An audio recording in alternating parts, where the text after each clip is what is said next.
Sahib? Jewish race, as a race, when they left Palestine, they scattered all over frontier province, Kashmir and Iran. This means they were originally really Arabs. But now we find Ethiopians Jews who are really black. Who told you that they were originally Arabs? Or I'll say they were Palestinians because they left Palestine. No, but the Jewish history starts far back. Palestine is only a recent issue compared to the Israelites' history. You know, Palestine is not even mentioned remotely in connection with Hazrat Ibrahim ﷺ. And part of his progeny later on became known as Israel, those who were children of Isaac. They are called children of Israel. So at that time and much later, this race had absolutely no connection whatsoever with Palestine. It was much later in history that they got established there. Okay? I think the main contact, the first reference is around Hazrat Dawood ﷺ. That empire, in fact, had its capital perhaps in Palestine, and so on and so forth.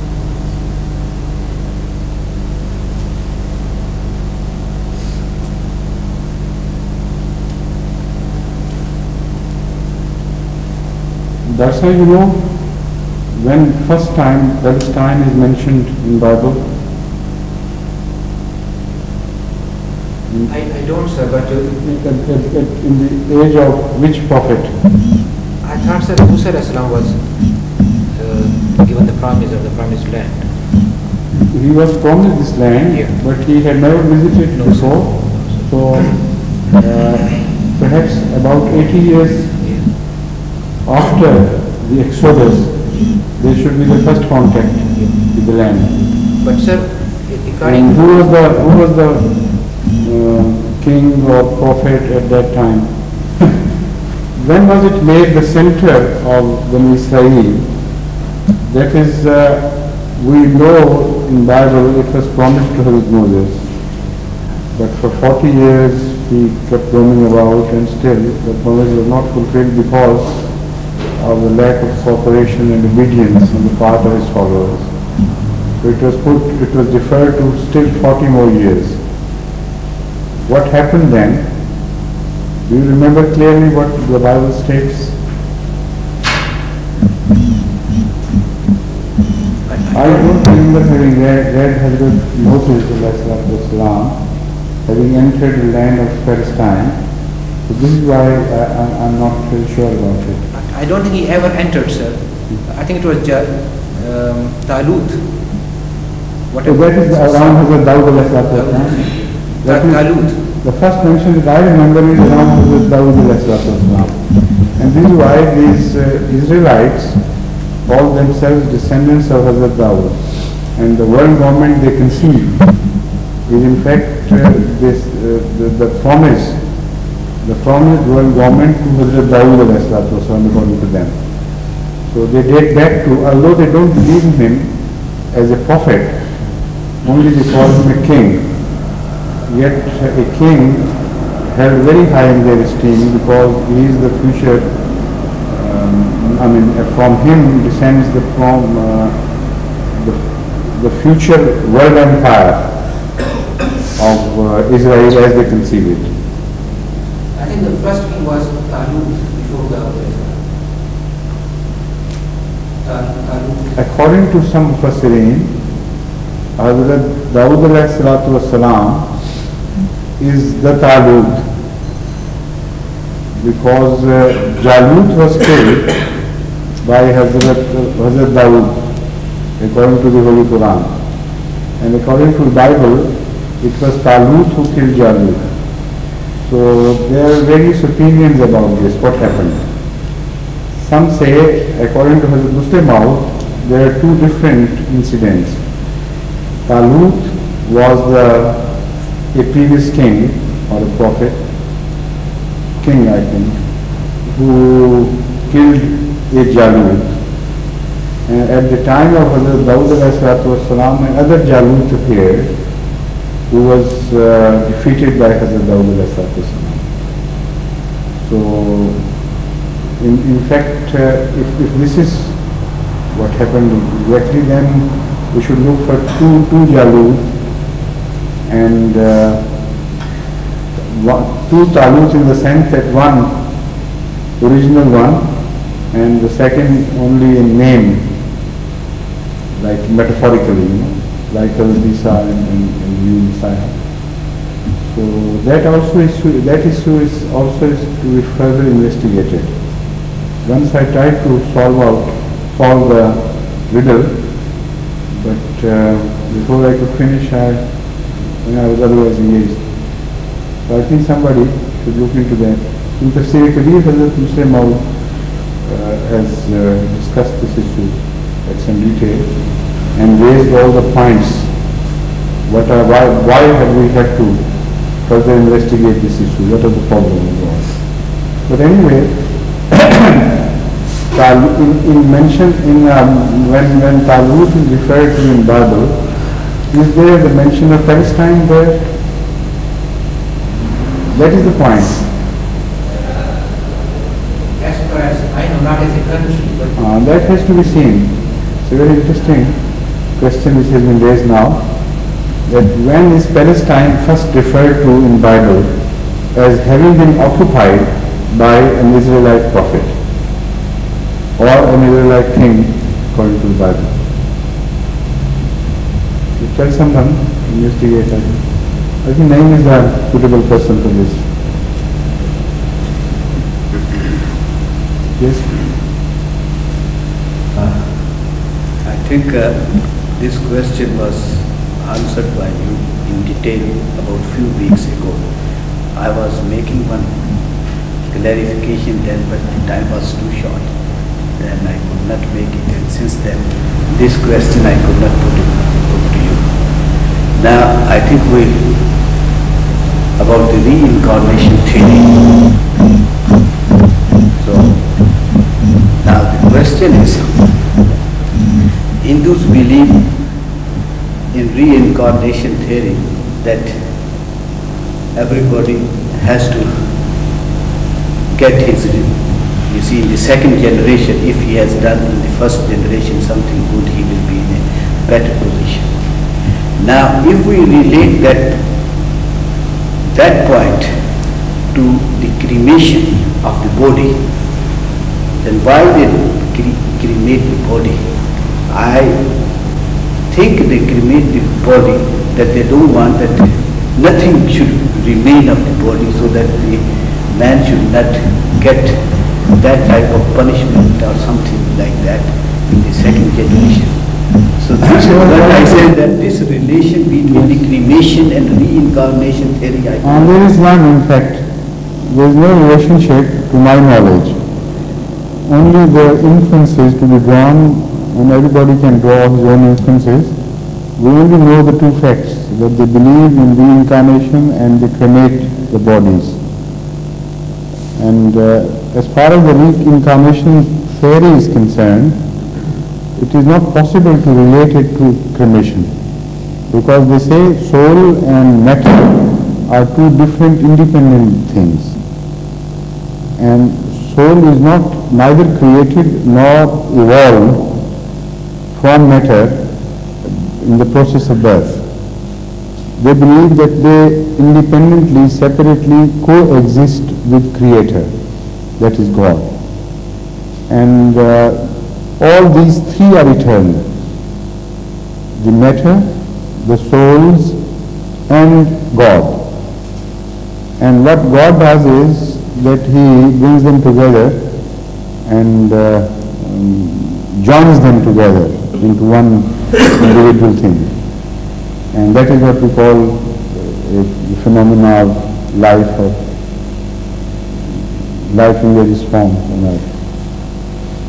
So because the soul is separated during death, after death, or during death, then the body doesn't mean anything to the Hindus.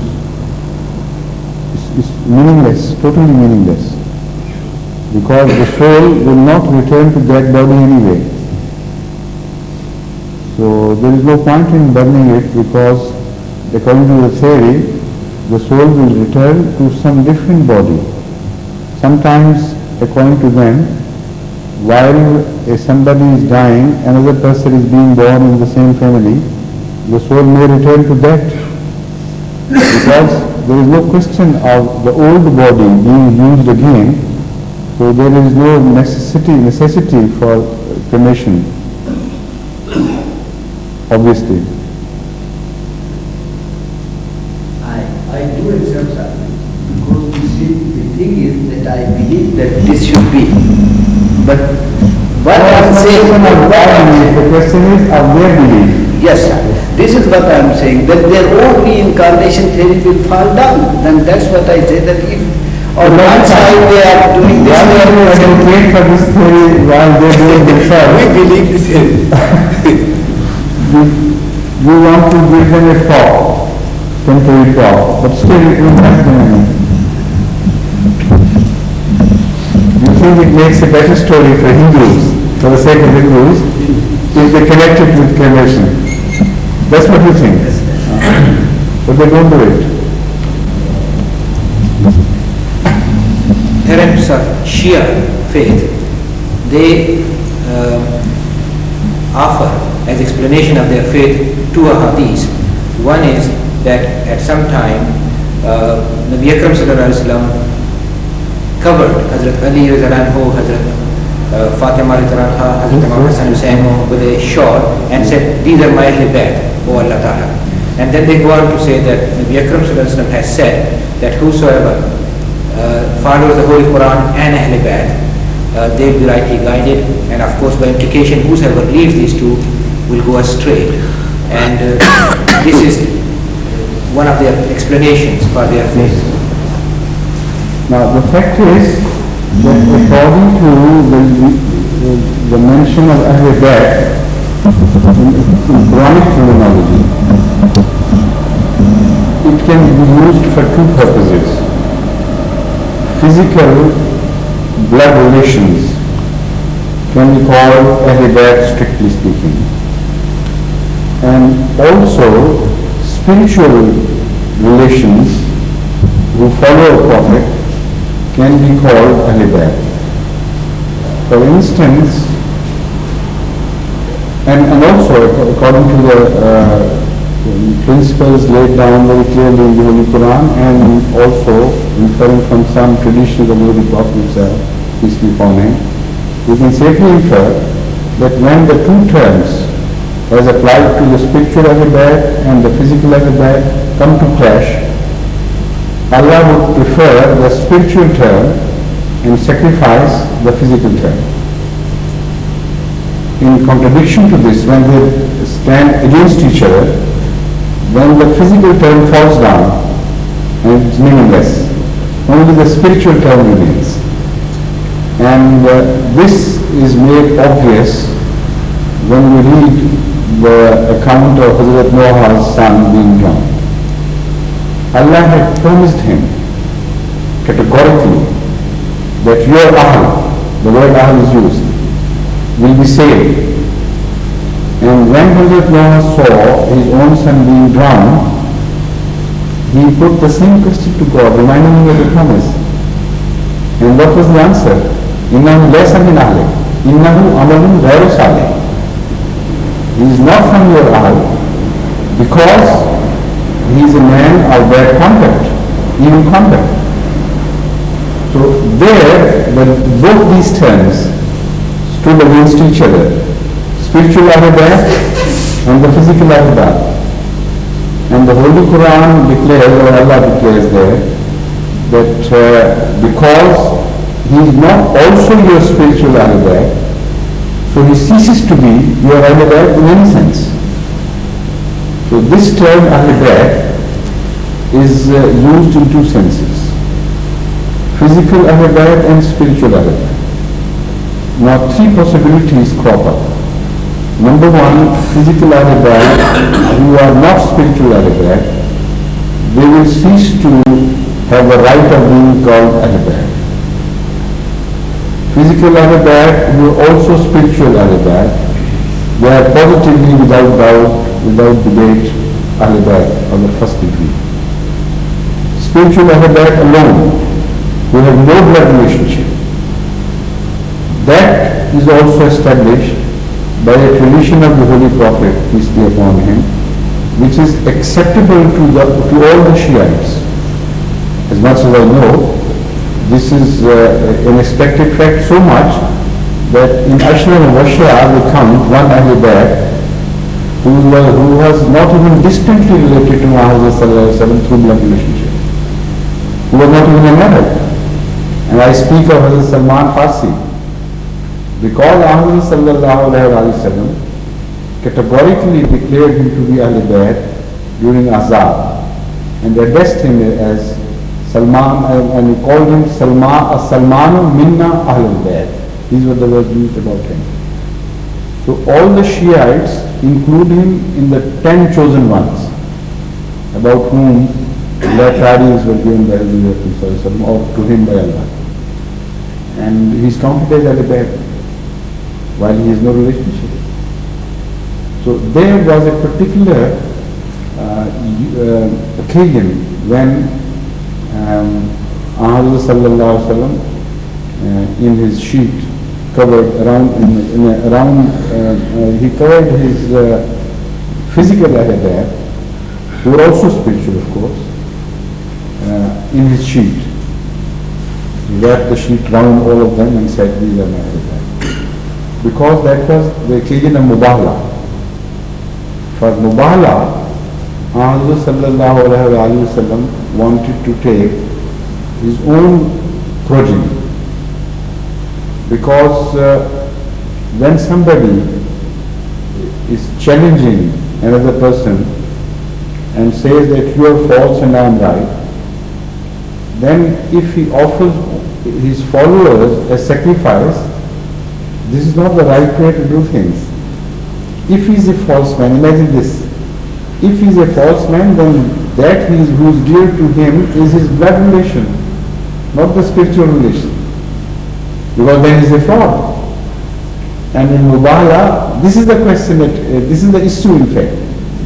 Whether a person is a fraud or a true man. So because his truth is challenged, and the his opponents consider him to be a fraud. So if he says, all right, those who follow me, they will come, and he leaves his blood relations at home, that would not prove any point. Because according to his adversary, he is already a false person. He is a fraudulent person. He is such a person would not care a fig for those who follow him, because he is playing to fraud upon them consciously. So to take them along and demand the curse of Allah upon them if he is a false man is meaningless thing.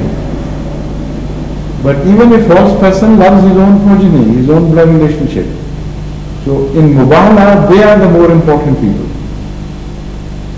So because the issue of Mubahala had come up, so Ahmad sallallahu alayhi wa sallam only took those along with him who were covered with that sheet, whom he declared to be the Ahl Bayt for that particular purpose.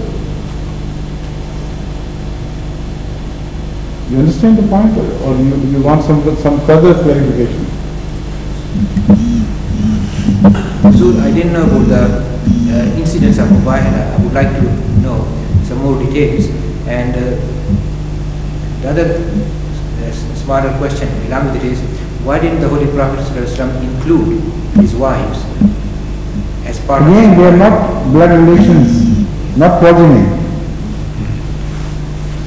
Here, this is for a specific purpose. The wives can be wrong. The wives can be, some wives are divorced. There are disagreements and things. So they are not blood relations. Through wives, blood relations are born. So because it was the blood relation which assumes the greatest importance at such occasions, when somebody is challenging one's truth, so to sacrifice wives is just irrelevant here. It is one's issue. Now there, what Hazrat Sallallahu Alaihi Wasallam did was, he included Hazrat Ali Karramallahu Wajhahu, who was not his descendant, but because of being very close blood relation, as well as the husband of the dearest daughter, he was included, because that inclusion was obviously an appropriate act to do. But truly speaking, Ahl Bayt, generally speaking, here again another division has come to my mind. Generally speaking, Ahl Bayt, the word Ahl Bayt includes wives and the whole family. So it is further specified here in this context. In context of Mubala, the wives are left out, and only the progeny and very close blood relationship are included. While according to the Holy Quran, we have also positive evidence from the usage of Holy Quran that among all, wives are included. For instance, Hazrat Lut was promised that his Ahl would be saved except his wife. That obviously showed that Ahl Bayt covered the word wives, otherwise there was no need for making any exception. And whenever a promise of saving the Ahl of the Prophet was made in Holy Quran, it always included the wives, except where an exception was made very clearly. So according to me, this word Ahl Bayt is to be studied in detail and applied according to the situation. It's not as limited as that, as Shias conceive it. As I have to mention the Holy Quran, verses of the Holy Quran, the usage by Hazrat Sallallahu Alaihi Wasallam. So all, when you look at it in larger perspective, the picture which emerges is that Ahl Bayt can mean wives and the household, children, everything. It can also mean spiritual followers who have no blood relationship. It can also exclude those of the blood relations who are not spiritual followers.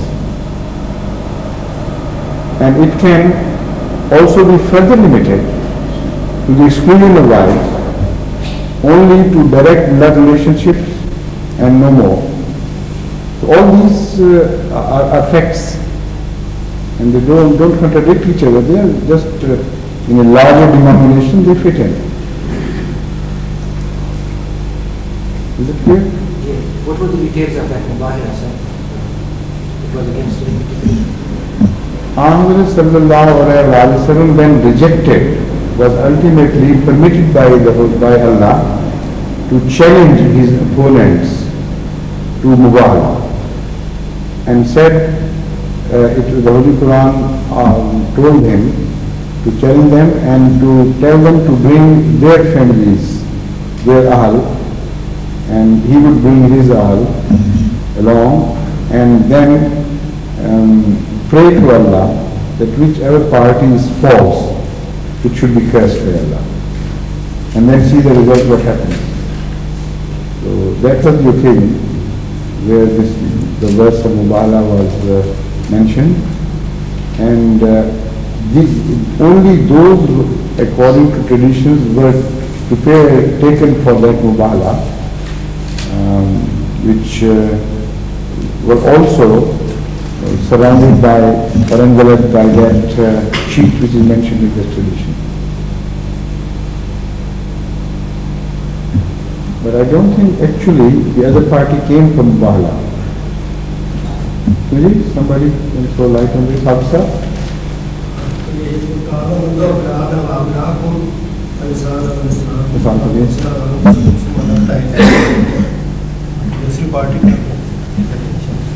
I don't remember any tradition where it is mentioned that the other party, the opponents, did come. Only Ahmad was ready for this.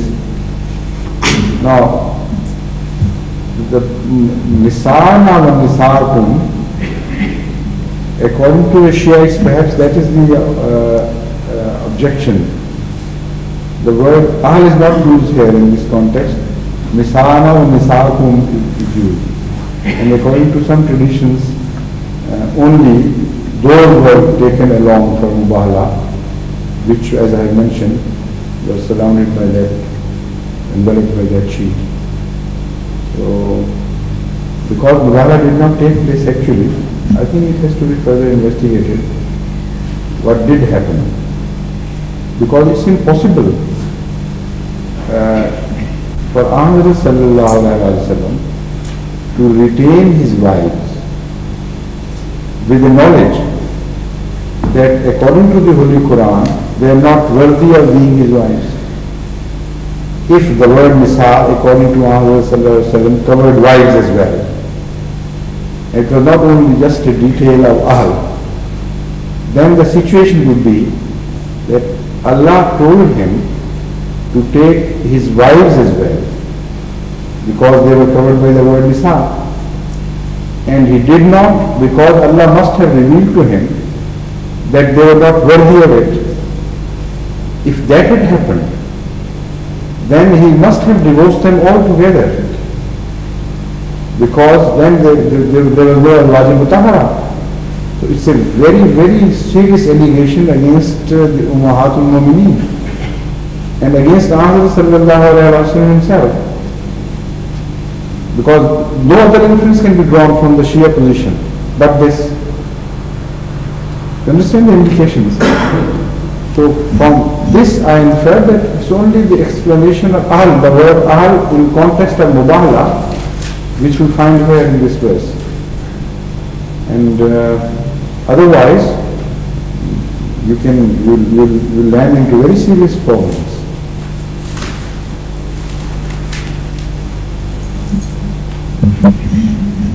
So when they mentioned this particular hadith, they didn't mention this ayat al-Mubahila. They mentioned another ayat where Allah Ta'ala says that, O ye people of the household, Allah Ta'ala wishes to Tahira. Yes, yeah. And to indicate who were those. I know that. Yeah. The verse is there, but again the point is that those Ahle Bayt are the same people who were taken from Mubahala, according to the traditions. So Tahirukum Tathira is a promise about Ahle Bayt. And when Ahmad sallallahu alaihi wasallam is told to take his family members, Qul ta'ala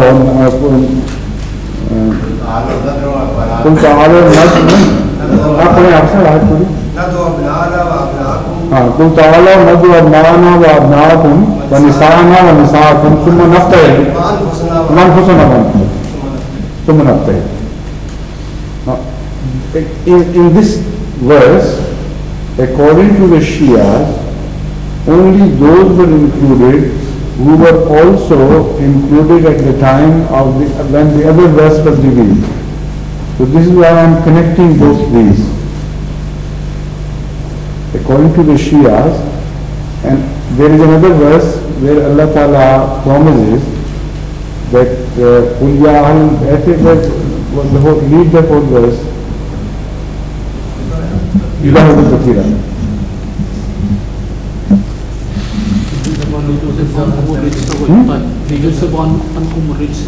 Not the full verse.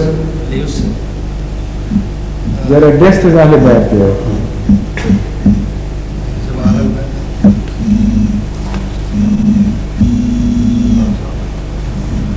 और कुरान की मिसाल में according to the Shia stance vis-a-vis the Ahl-Bayt, there are two claims. Number one, that when this verse was revealed, which promises that Allah will purify the Ahl-Bayt, Ahmad sallallahu alayhi wa sallam embraced some and brought them together and wrapped them round with his sheet and said, all that is within that sheet, all whom this sheet covers are my Ahl-Bayt. This is one of the conditions. In another claim, they say that when this ayat al-Mubahala was revealed, all those who were taken for Mubahala by Muhammad sallallahu alaihi wasallam comprised the same people as were covered by this sheet, and his wives were excluded on both occasions, not only in that but on both occasions. So putting them together, one thing is obvious, that if that tradition is, those traditions are taken to be exactly correct and reliable, then at the second occasion of Mubahala, according to Ahmad sallallahu alayhi wa sallam's interpretation of the order, only Ahl-Bayt were to be included, because he did not include anyone else. So the Shias say that these are the only people who are Ahl-Bayt and who are pure. The rest are all, at least to say the least, are of very doubtful character. If this philosophy is accepted, if this claim is accepted, then there are very serious objections raised against the very truth of the Holy Prophet and the whole system of Islam and the Holy Quran. Everything goes, into disorder and disarray. Now I'm going to discuss it at some length, because perhaps this is what you want. What should be the answer to this? As far as the word Ahl-Bayt is concerned, I have explained it in context with the Holy Quran. So the Shia position is not tenable. And there in Ayat al-Mubahala, though Ahl-Bayt are not mentioned, but Nisa'ana, Nisa'akum and all these Anfusana, Anfusakum are mentioned, and according to them, if it is not Ahl-Bayt alone which are mentioned, which are required to be taken alone, then this verse means that all those who belong to you in faith, in religion, and also your blood relations, take them along. And he chooses only the same people which are mentioned in that verse. So that shows, according to the Shia position, that there was no true believer in Muhammad sallallahu alaihi wasallam. No single person who was either purified or was promised to be purified by Allah, but those who can be counted on fingers. That would be Islam as left behind by Hazrat Muhammad Mustafa sallallahu alaihi wasallam. And all the promises that God made to Muhammad sallallahu alaihi wasallam of any future grace which he could show on his followers remained limited to them and to their progenitors. That is the second inference. Now, if this position is accepted, what would be left of Islam and of Muhammad sallallahu alaihi wasallam and the claims of the Holy Quran? The position would be this, that prior to Muhammad sallallahu alaihi wasallam, no prophet had come and claimed that he was Rahmatul lil Alameen. There were prophets of certain tribes, smaller ones, and there were prophets of certain tribes who were bigger ones comparatively. And prophets of certain geographical, covering certain geographical areas, small countries here and there in the world. But never a prophet had come to enlarge his blessings to the whole mankind. It was for the first time that Muhammad sallallahu alaihi wasallam appeared and claimed that his blessings know no bounds, they cannot be limited to any particular race or region, they are open for the entire mankind. So instead of opening up the barriers of tribes and clans and geographical boundaries, what he actually does is that he even deprives his own people, the Arabs as such, the Quraysh as such, and his benefit is further limited and congested only to a few of his own personal family members, not even his wives.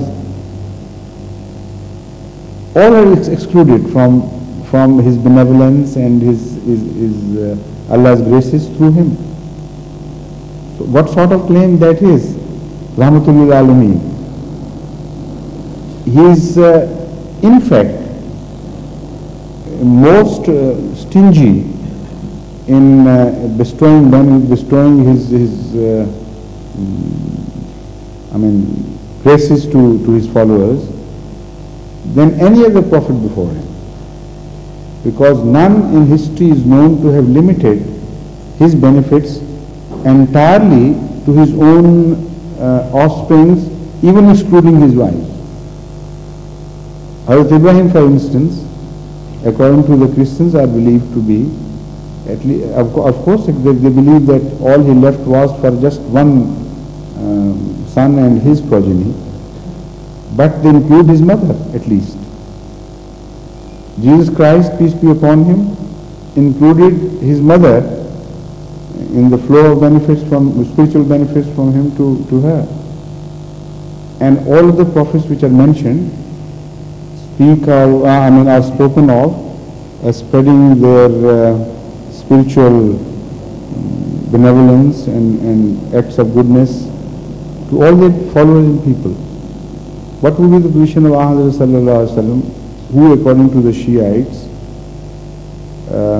limited his mercy and his grace and all the good that he could give to his followers to only a few limited ones. So that claim of the Holy Quran can be proved to be totally false by the opponents of Islam if the Shia theory is accepted. Secondly, the Muslims generally attack the Christians by saying that your prophet only left out of 12 disciples 10 behind who were really truly his followers. That was all his achievement during his lifetime. Out of the 12, 2 cursed him and left him alone. So what would be the position of Ahmad sallallahu alaihi wasallam then? He would be taken to be a prophet, na'udhu min zalik, even less in influence than spiritual influence than Hazrat Jesus Christ, peace be upon him. So it's a very sad position. All that achievement of his whole lifetime, all that commotion that was caused by the message of Islam, all the fight with the infidels, all that resulted into just 5 purified souls, or if you extend it further, 10 purified souls. So Shiaism, in fact, is negation of the Holy Quran, negation of Ahmad status, and it destroys all the claims of Ahmad sallallahu alaihi wasallam, of the one who purifies all who come into contact with him. So this Shia position attacks not only, attacks him not only in one particular situation, but many claims of the Holy Quran can be proved false if you accept this position.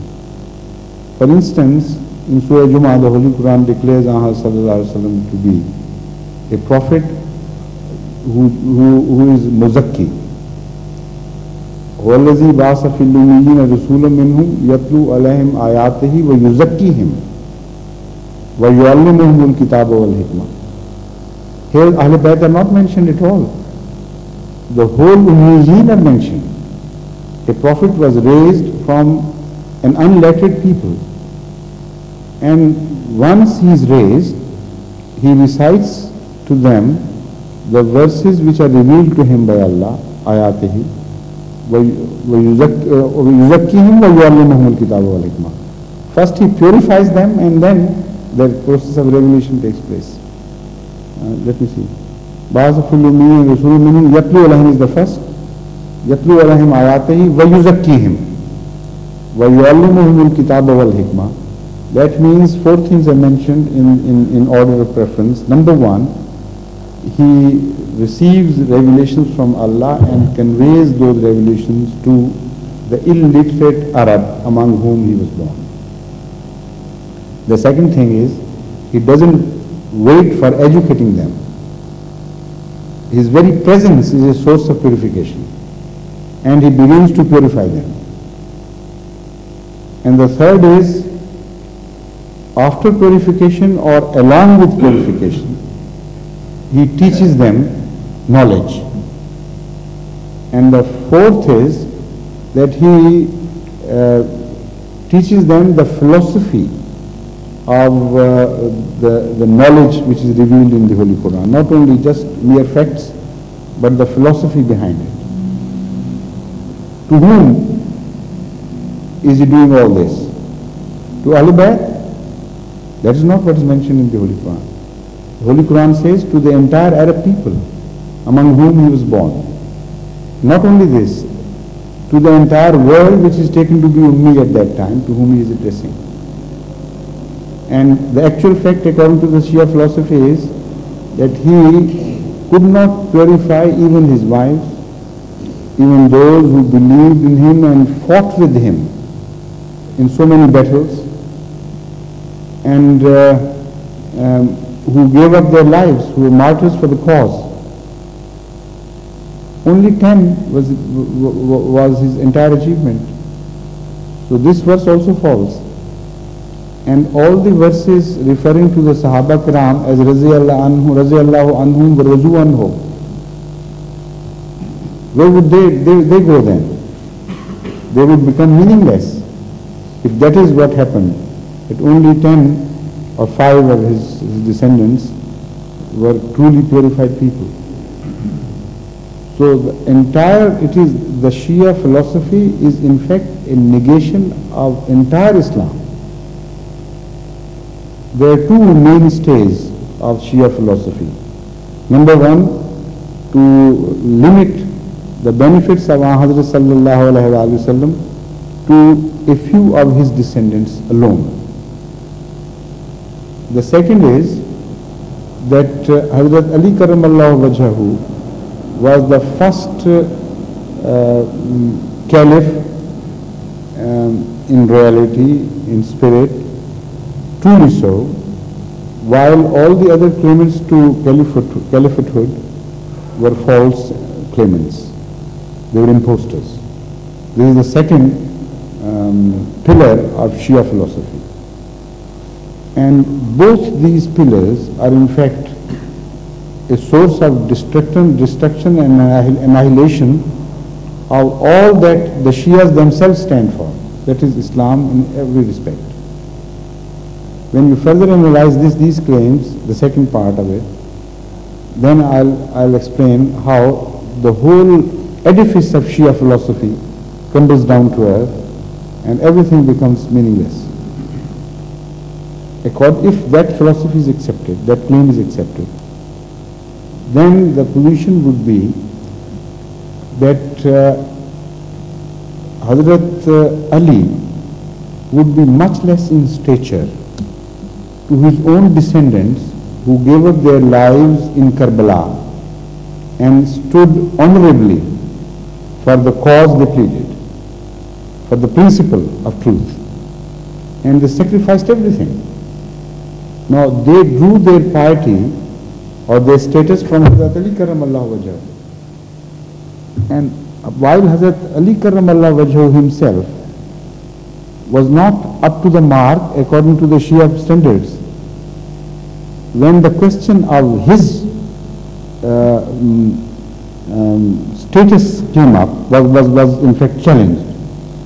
According to the Shias, he was the true caliph appointed by Allah.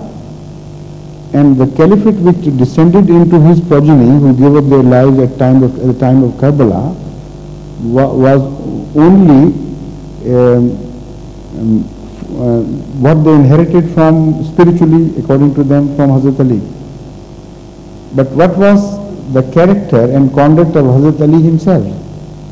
When this office entrusted to him by Allah himself was snatched away from him by, according to them, Hazrat Abu Bakr Siddiq radhiyallahu anhu, he had not the courage to give up his life for that cause.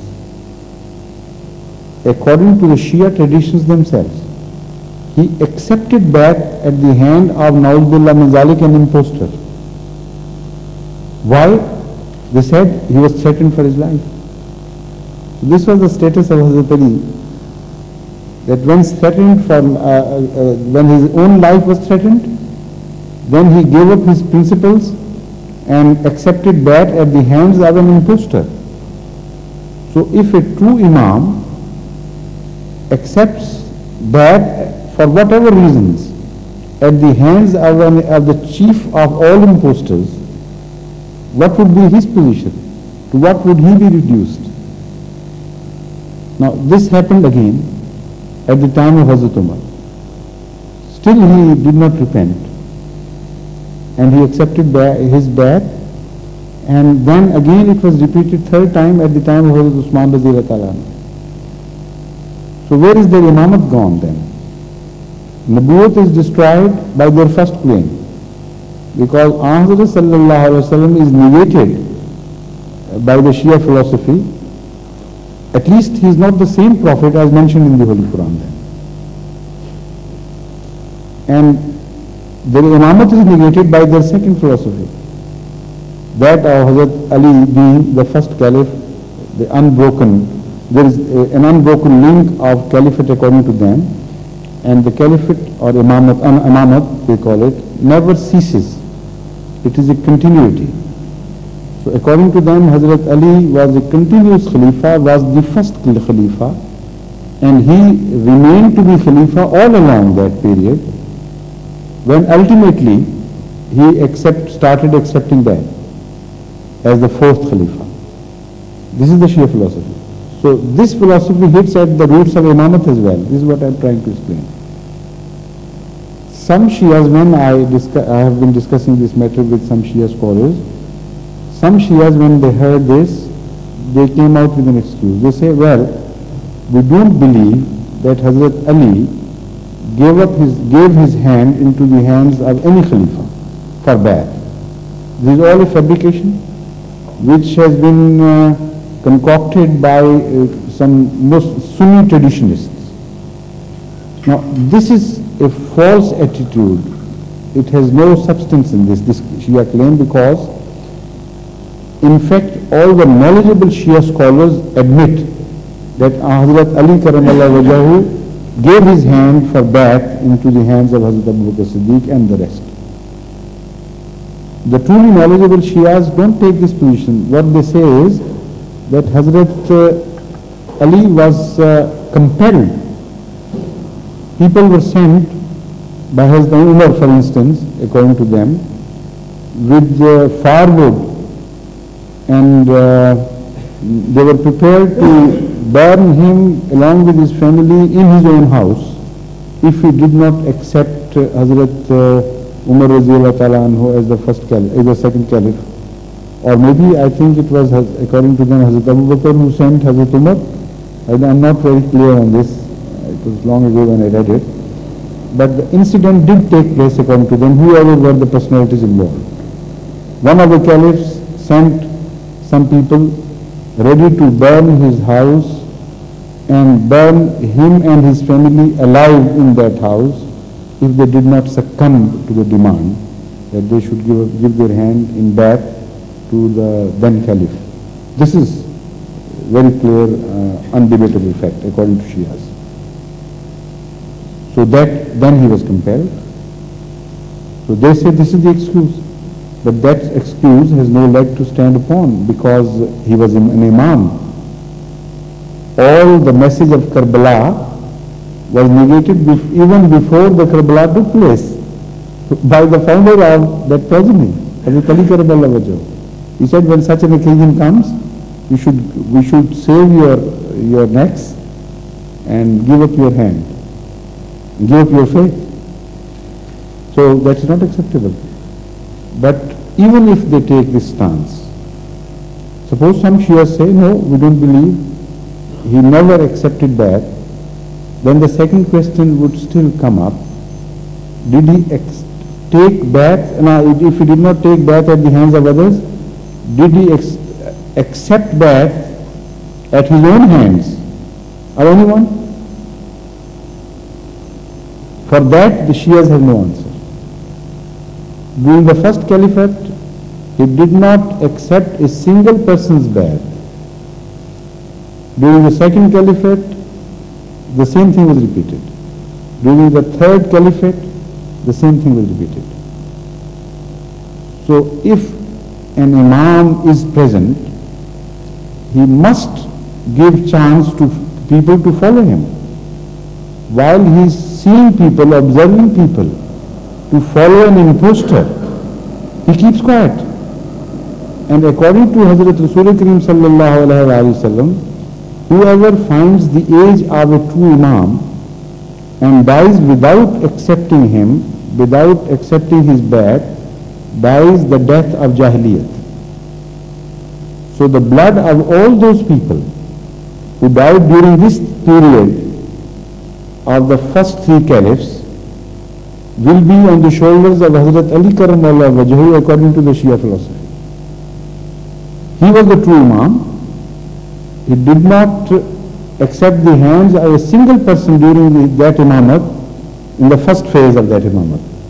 And those who died during that period, without knowing who the imam was, without accepting him, they must have died the death of Jahiliyyah. That is the death of pre-Islamic period, the death of idolaters. So what sort of imam they have then? What sort of khalifa they have? That he is na'udhu min zalik so cowardly that he succumbs to pressures, he fears for his life so much so that he puts on stake the lives of innocent people, and they have no way to be saved because the imam being there does not extend his hand to them and does not want to save them because he is afraid for his own neck. Is this what Islam is according to Shias? If this is, then it's not worth following. The whole edifice of Shia philosophy falls down if you accept this position. And when he was elected, according to them, then he accepted the bai'at of all the munafiqeen. Because at that time, the entire Muslim population, except for a few of his own progeny, had become munafiqeen and remained munafiqeen. And then he was ready and happy to accept their bai'at. What was the position then? Were those people purified at the hand of Hazrat Ali Karamallahu Wajhahu or not? If they say they were purified, then he was much greater than Na'udhu min dhalik Hazrat Rasul Kareem sallallahu alayhi wa sallam. Majority among them had accepted Hazrat sallallahu alayhi wa sallam himself and had given their hands into his hands, accepting him to be the true prophet and their imam. And yet they were not purified. And when they gave the same people who further multiplied their folly by repeatedly rejecting him at every occasion and preferring someone else, a false impostor according to them, he accepted their bai'at without any objection, and they were purified then immediately. What sort of Islam is that? What sort of God that is? I mean, the whole thing becomes a myth, and a shocking myth for that matter. Then again, what was the position of Hazrat sallallahu alayhi wa sallam and Hazrat Ali Karamallahu Wajhahu, both? If all the people remain munafiqeen even after the bai'at. There are two possibilities. They remain munafiqeen after the bai'at of Hazrat sallallahu alayhi wa sallam. This is the accepted fundamental of Shia philosophy. No change was made in them. Then Hazrat Ali came, ultimately he appeared, he surfaced at last. The same people accepted him as their Imam and rendered that. What was the position there? Their position, I mean, what was their position then at that time? There were possibilities. Number one, they were then purified. Number two, even then they were not purified. So if they were not purified, then both Hazrat Sallallahu Alaihi Wasallam and Hazrat Ali are known according to the Shia philosophy to be the Aimma of Munafiqeen, Nauzubillah min zalik. While the Holy Quran taught him and Hazrat Ali and everybody else the prayer, Waj'alna lil muttaqina imam. O our Lord, make us the Imam of Muttaqeen. Now this is acceptable that everybody of the followers cannot be the Muttaqi, truly Muttaqi in every respect. But if at least there should be majority, a large number among them should be Muttaqi, otherwise one cannot be called Imam al-Muttaqeen. If the majority of one's followers is munafiq or dissembler of the highest order, and everybody of the followers, hundreds of thousands of them, are false and rotten and satanic in their behavior, and they have been taught throughout it for years and years by their Imam, what would the Imam be reduced to? What would be his position? At the same time he is saying, I am the Imam of Muttaqeen, my prayers are accepted by Allah, and this is how Allah is treating him. He is given only 5 people of his own progeny who accept him, and then there are no evidence for the rest of the world. If your own sons accept you and your own daughter, and even the wife rejects you, and you make a claim and produce them as evidence of your truth, the situation will be so laughable to the outside world. This is a mockery of religion. This is what the Shias have reduced Islam to. And the highest status of Muhammad is reduced to this position of mockery. Those who followed them, they were all munafiqeen. They remained munafiqeen when they accepted Muhammad and how do you say, offered that, they remained munafiqeen. When they offered back of Hazrat Ali Karamallahu Wajhu, ultimately, still they remained munafiqeen. This is the position. What was the power of purification then of either of the two? If they were purified later on by Hazrat Ali's bayat, then what would be the position of Hazrat Ali vis-a-vis Hazrat Sallallahu Alaihi Wasallam? He failed to achieve that purpose. In fact, he created people of, instead of purifying them, he achieved quite the opposite, the contrary.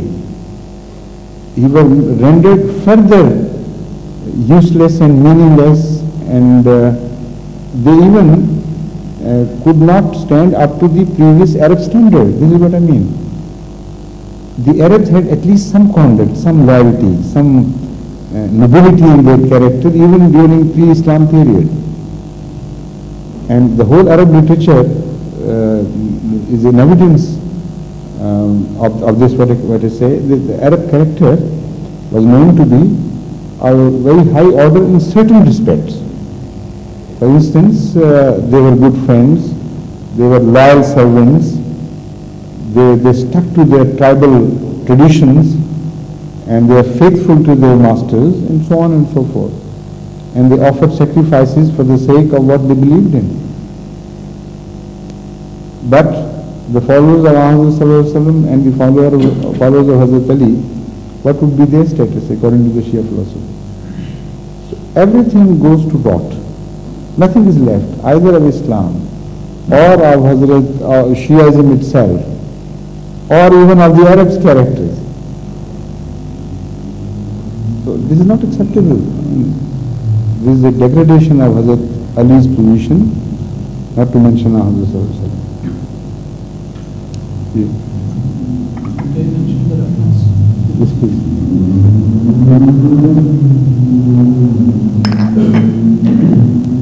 After he has read out the reference of the verse, which I asked him to find out from the Holy Quran.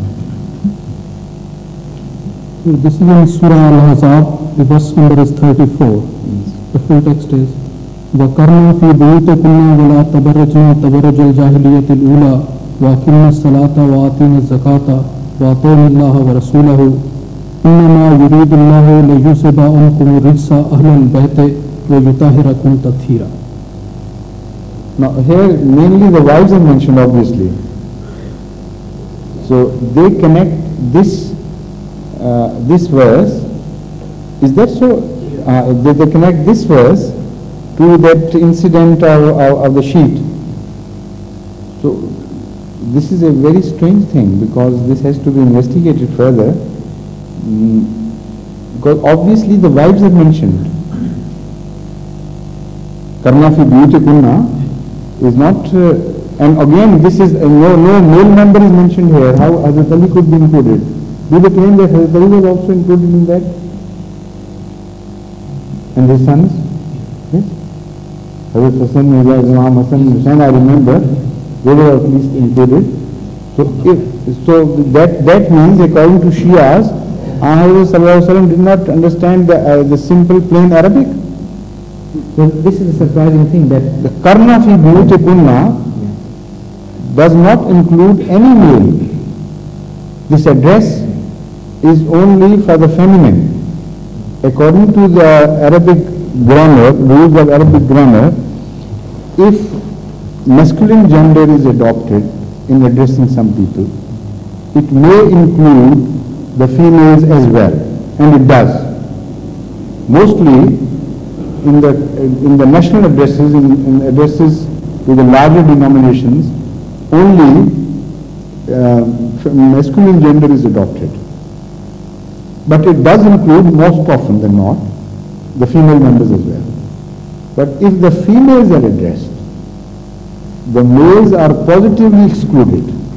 There is not a single instance of such addresses in Arabic where females are addressed and the males are included. So this verse very plainly addresses the females, whoever they are. Karna fi buyutikunna. So Ahmad sallallahu alaihi wasallam's wives are included, and according to that tradition, I don't know how it crept into Islamic literature, but it did creep into Islamic literature, both of Sunni origin and Shia origin. That I remember having read that. And the earlier verses also, sir, are all about the wives. So this inference is totally out of context. No, but I think there is another verse. Is there no other verse? Addressing Ahlul Bayt and saying, I think there is, and you have taken out the wrong verse perhaps. No, I am not talking of Parda verse. Ya Ahlul Bayt, where Ahlul Bayt are mentioned.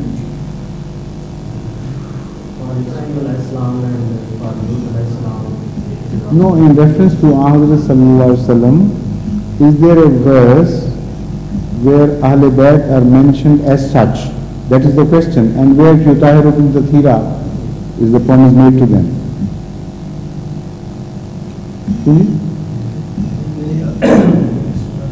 हाँ? यही है सिर्फ, बस दोबारा पढ़ेंगे फिर. Sir, is there where God Allah Ta'ala said if you do something wrong, the punishment will be double? Yes. And then this is a verse. That verse is only with reference to Hazrat Ummahatul Mu'minin, Azwaj Mutahharat. That double.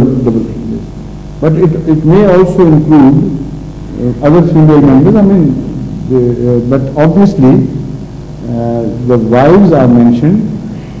But one can infer that if the wives are mentioned, other ladies of the family will also be treated like that. That's an inference. But directly, no one else is mentioned except the wives. So that would be a very strange position, that the Holy Quran is addressing the wives and reciting the same verse. Hazrat sallallahu alaihi wasallam is leaving the wives totally out and considers this verse to apply only to his daughter and her progeny and her husband perhaps. This is a very untenable position. So that throws into doubt all the traditions which refer to such an incident. Really? Nicola? Here in this place, this is the only verse, but I think in the verse concerning Muwalla, Yes. the word is referred Nisab, Nisab. No, that is different. Ahl Bayt, I'm talking of Ahl Bayt. Yeah, that is in the same place. No, I'm talking of the term Ahl Bayt. But bring the other concordance and find out. You better do.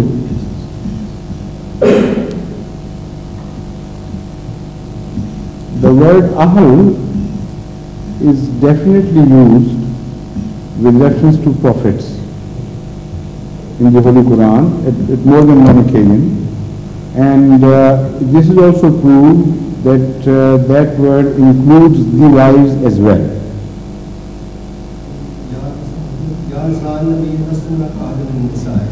Yes.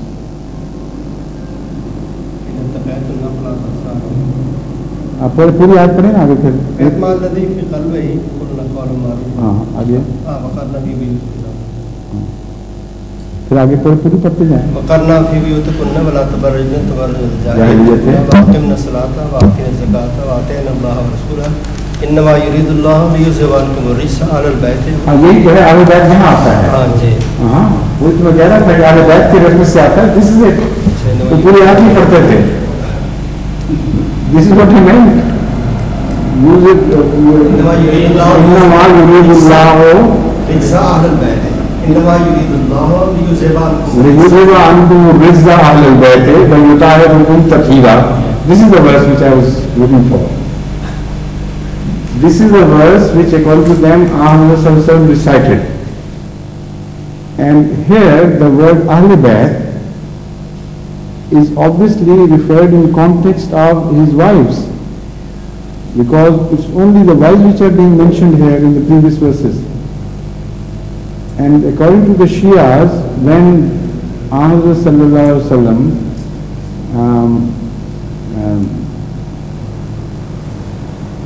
declared who his Ahl Bayt were with reference to this verse, he excluded all his wives and took only Hazrat Fatima radhiyallahu ta'ala anha and her progeny and perhaps Hazrat Ali. And she is singular. Fatima is singular. Yes, of course. There is mentioned plural. नहीं या हो बैठ तो मैं तो plural का सवाल नहीं है। मिसाल नबी की बात नहीं हो रही। You are confusing the historian. The Shias say that here in Ahl al-Bayt, whoever is mentioned was enwrapped by Ahmad sallallahu alaihi wasallam at one occasion, and in that sheet were only Hazrat Fatima radhiyallahu ta'ala anha and her two sons and Hazrat Ali karamallahu wajhahu. And who else? And he himself. Oh, that's five. That makes five. Exactly. And himself. Obviously, he wasn't. So, from that they infer that they are the only Ahl Bayt, and there is no other person as Ahl Bayt. This is the issue in debate. Issue at point. The case in point. The case in point, yes. And now when you read the whole this verse in context with what is being said, only the Azwaj Mutaharat are mentioned and none else. So it is a very strange exposition of the Holy Quran, if you accept these traditions, that Allah is speaking only of wives, and Sallallahu in explanation are excluding all the wives without exception. This is a strange contradiction. I mean, this can't be solved like this. So Shias must, in fact, I think then the Shia position would be that from the point where this last verse begins, the subject has completely changed. Previously the wives are mentioned, then Allah leaves the topic and speaks on a different issue altogether, which is not mentioned previously. And here it says that only Ahl Bayt will be glorified and the wives will be left alone. That should be the position they take. Otherwise, I mean, it doesn't hold water at all. वो हो गई ये बात, give it time. But anyway, this position is not at all sensible, because it's against the context. The whole situation is against the context.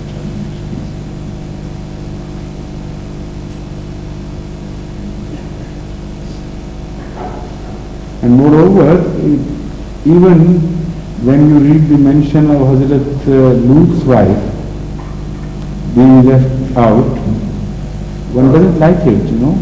It's a very sad and tragic situation. And one wishes it were otherwise. While only one wife out of so many prophets' wives is left out. So what would be the position of Na'uzubillah min Zalik Hazrat Sallallahu Alaihi Wasallam, who had married more than once, and according to Allah, none of his wives was purified except Hazrat Khadija radhiyallahu ta'ala anha. She was the only one, according to the Shia. She was not trapped by the shots. Because she was already dead. Yes, and still, the verse was not revealed during her lifetime. So yes, she was not enwrapped by the sheet.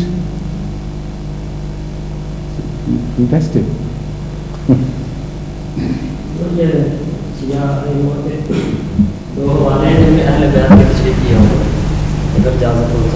Please come forward and recite this.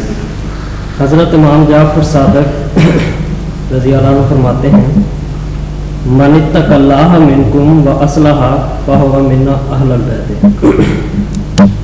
तफ़सीर साफ़ी सूरत इब्राहीम फ़मन ताबिअ मिन्नी फ़इन्नहु मिन्नी। क़ाल बाक़िरो इमाम Baqir रज़ी अल्लाह अन्हु वमन अहब्बाना फ़हुव मिन्ना अहलल बैत।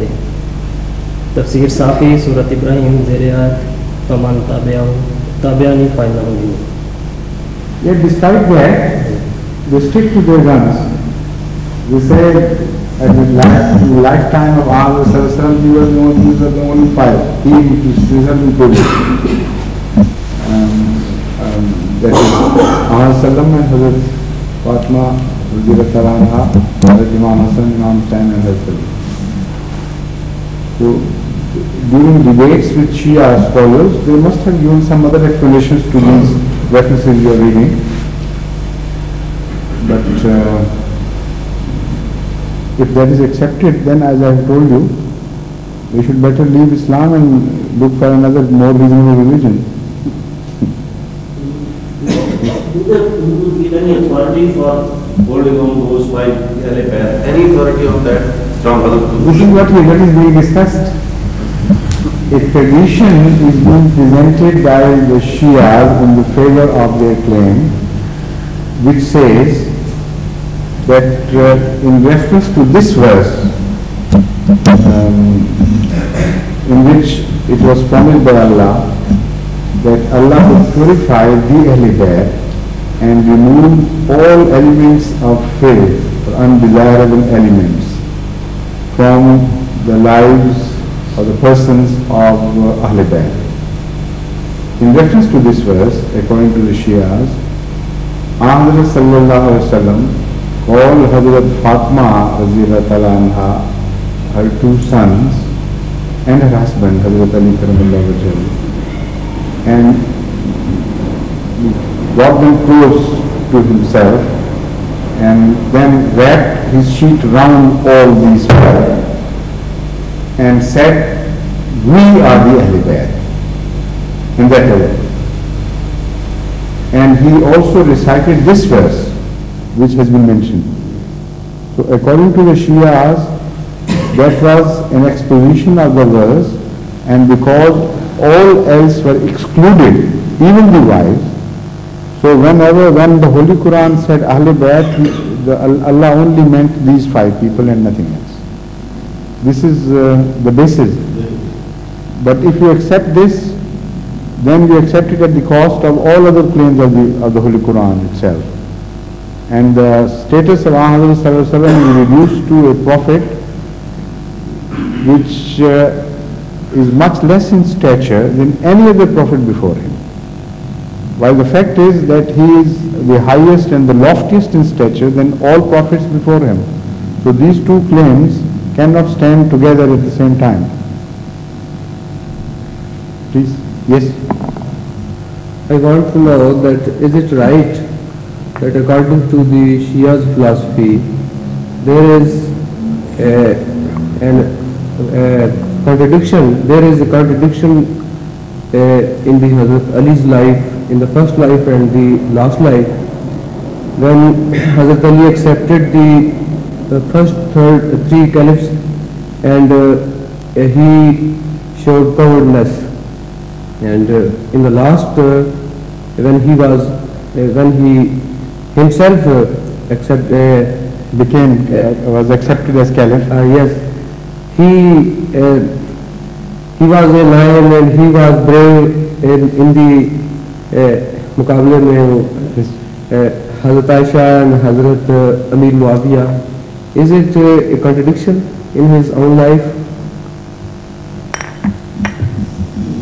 According to Shias, he remained brave throughout. According to the Shias, he was the bravest soldier that fought for the cause of Islam during the lifetime of Hazrat Muhammad Mustafa sallallahu alaihi wasallam, right from the start till the end. And according to them, it was he remained brave and upright throughout the period of the first three Khilafats. And so there is no contradiction, according to their claim. Once I asked a Shia scholar about this contradiction of accepting a false man and saving his life. They said that this was so because if he had not done so, the whole of Islam would have been destroyed. So it was for the safety of Islam that he accepted this. Now this is this is a laughable excuse, and it's totally hollow, because the prophets from whom a religion springs, they don't budge an inch. If they are killed, the same argument can be put forward that the whole of the edifice of Islam would fall. So they escape rather than change their faith or change their principles. They are two different things. They migrate, yes, but they never change their principles. So Hazrat Ali should have migrated from there and stuck to his claim all the same at the same time. If, for instance, Hazrat Rasulullah had been detected in Ghar-e Sawr, what is the Shia conception? He was all of Islam that there was, and had he renounced Islam and the Islamic principles? There is no question of that. So no prophet, no true man renounces his faith and his principles for the sake of saving his life. They boldly accept gallows if there is no alternative left to them. what was the position of Hazrat Ali then, when for some gains, even for a good cause, he sacrificed the very cause for which he fought, and the truth and the principles of truth. So the answer to that, according to the Shias, is only this, and that also is, of course,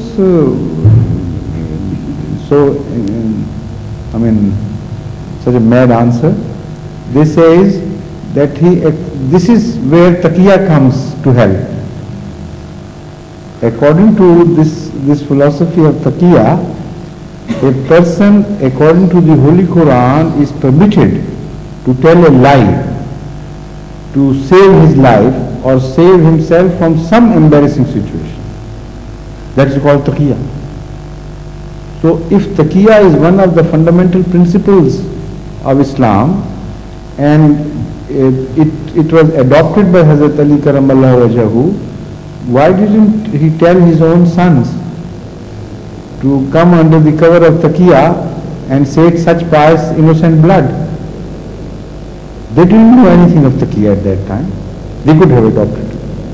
So either their status is much higher than that of Hazrat Ali, or this claim of taqiyya is just a hollow, false claim. There is nothing in it. So Hazrat Ali Karamallahu Wajhahu has been done the greatest wrong by the so-called followers of Hazrat Ali Karamallahu Wajhahu. That is Shia Ali. Shia means the follower, the one who follows the footsteps of another person. So Hazrat Ali's character is maligned and destroyed and slaughtered by the Shia claim that for the sake of saving himself and the life of innocent people, he succumbed to the pressure and started believing in false claimants. This is the height of folly, to give one's hand to a false claimant. The height of folly in ordinary circumstances for everybody. Yet for the Imam, who is to save lives, to give his hand into the hands of false claimants is just, unimaginably false and wrong, unacceptable. So there's nothing in Shiaism, in fact. You stick to these two fundamentals and they can never defeat you in argument. It's impossible for them. Whatever position they take, you can accept. Whatever tradition they present, you accept it without challenge. Yet this position is so untenable. Fundamentally, there is everything wrong about it, that Shias cannot defeat an Ahmadi in debate on these two issues. I've tried it myself many a time before, many years before.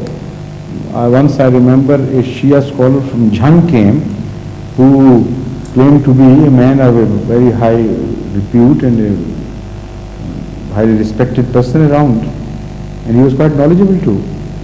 So I said, look here, before wasting our times in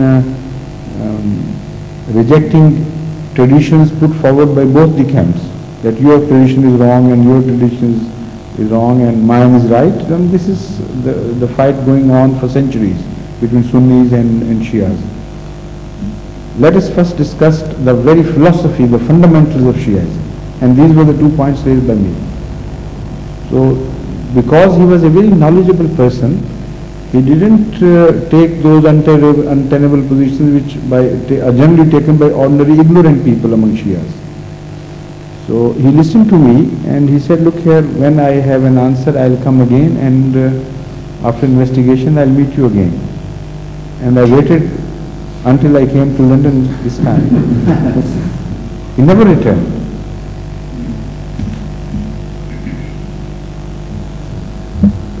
These are some of the knowledgeable and good-natured, gentlemanly Shias. They offer an explanation and they say that Hazrat Abu Bakr radiallahu ta'ala anhu, Hazrat Umar radiallahu ta'ala anhu, Hazrat Usman radiallahu ta'ala anhu, they were true Khalifas. But they separate Khilafat from Imamat. And they say that Hazrat Ali radiallahu ta'ala anhu remained an Imam all the way through, though he was not Khalifa.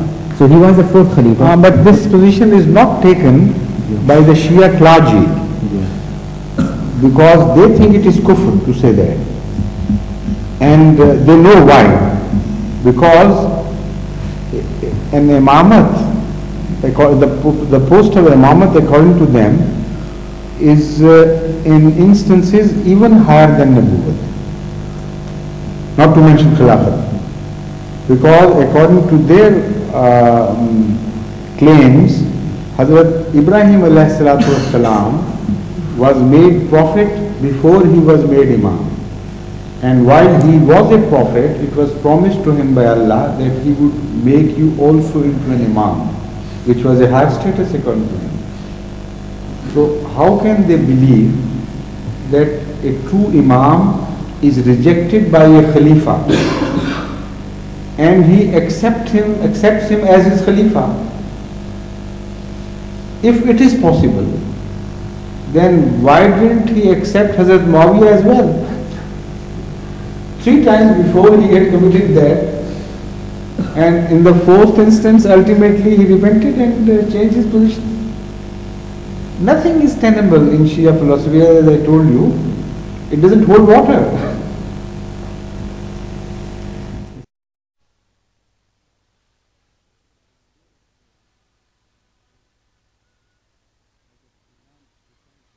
Islam's shahadat at Karbala, Iraq, you see.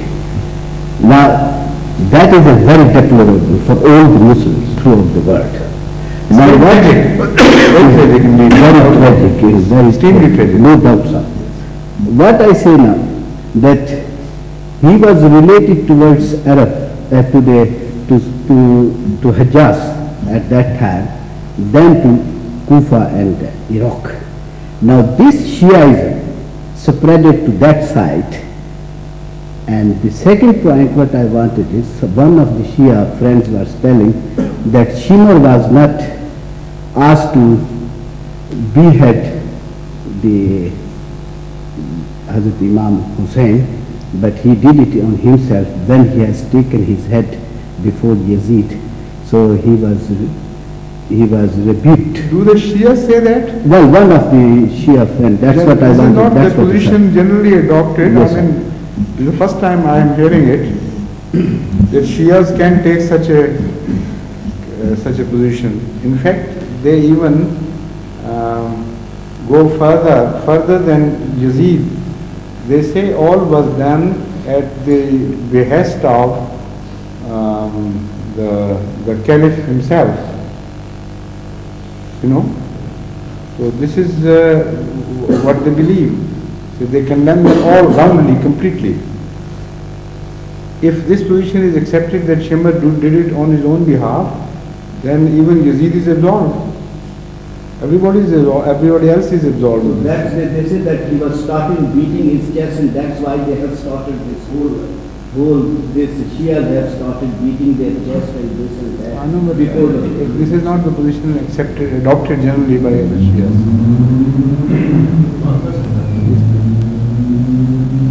I think that question remains that why it is not Please towards Hijaz and why it has gone to this Kufa and Iran. See, that's what my first point. What has gone to which direction, that I couldn't follow.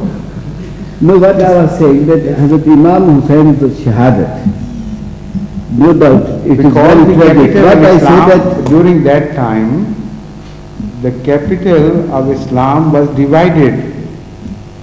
Hazrat Ali Karramallahu Wajhahu remained seated in one place, and Hazrat Amir Muawiyah shifted his capital to another place. And Medina was no longer the capital of Islam. That was the position. Capital in this sense that of course Medina occupies a very special position which can never be taken away from it by anyone. That is but that is a theoretical position. In reality, in facts, a capital of Islam can be shifted from one place to another, because the authority which governs can shift from one place to another physically. So that was the situation. Why these battles were fought away from Medina in a different land. You know, is that what you wanted to find out? Yes, I think there is a small point remaining. Yes, but please. I say that the whole Shiaism spread now what is comprised at the moment Iraq and this Iran. So we don't see any Shiaism in Hijaz, which is now Saudi Arabia. You see, that's my point is.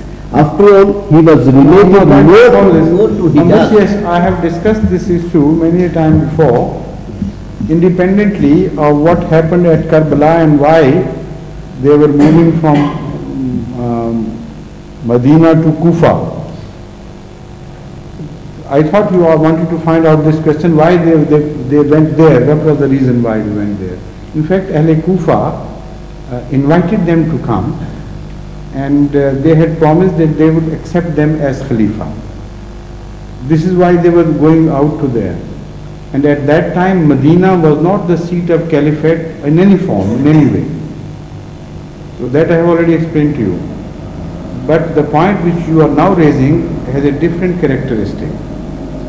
The fact is that the true descendants of Hazrat Ali Karamallahu Wajhahu were always defrauded in the history of Islam by various regimes.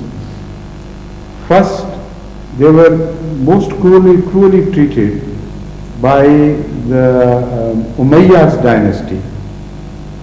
During the Umayyad dynasty, their name was exploited, and in the name of Hazrat Ali and the descendants of Hazrat Muhammad Mustafa Sallallahu Alaihi Wasallam, hatred was spread against the established authority of that time. Call it Khilafat or kingdom, whatever you may. But that was the established authority of time, and as far as the state is concerned, it was being ruled by the Umayyads. So Hazrat Ali Karamallahu Wajhu's name was exploited, while in fact when the revolution took place, the Abbasides came to power. And Hazrat Ali's descendants were again deprived of their right to rule, if it was considered their right to rule. Now this was the long battle fought in history, only in name for somebody else, but in reality everybody fought for himself. Now whenever these seeds of dissension are sowed, the most ideal place is farther away from the central eye. At that time the communication was very poor. What was happening in the borders of the state was not conveyed immediately to the central authority, and by the time they could take action, people could disperse here and there, and they could not really know who was responsible for what. So it was much better to make the seat of this disturbance away from the center. So these things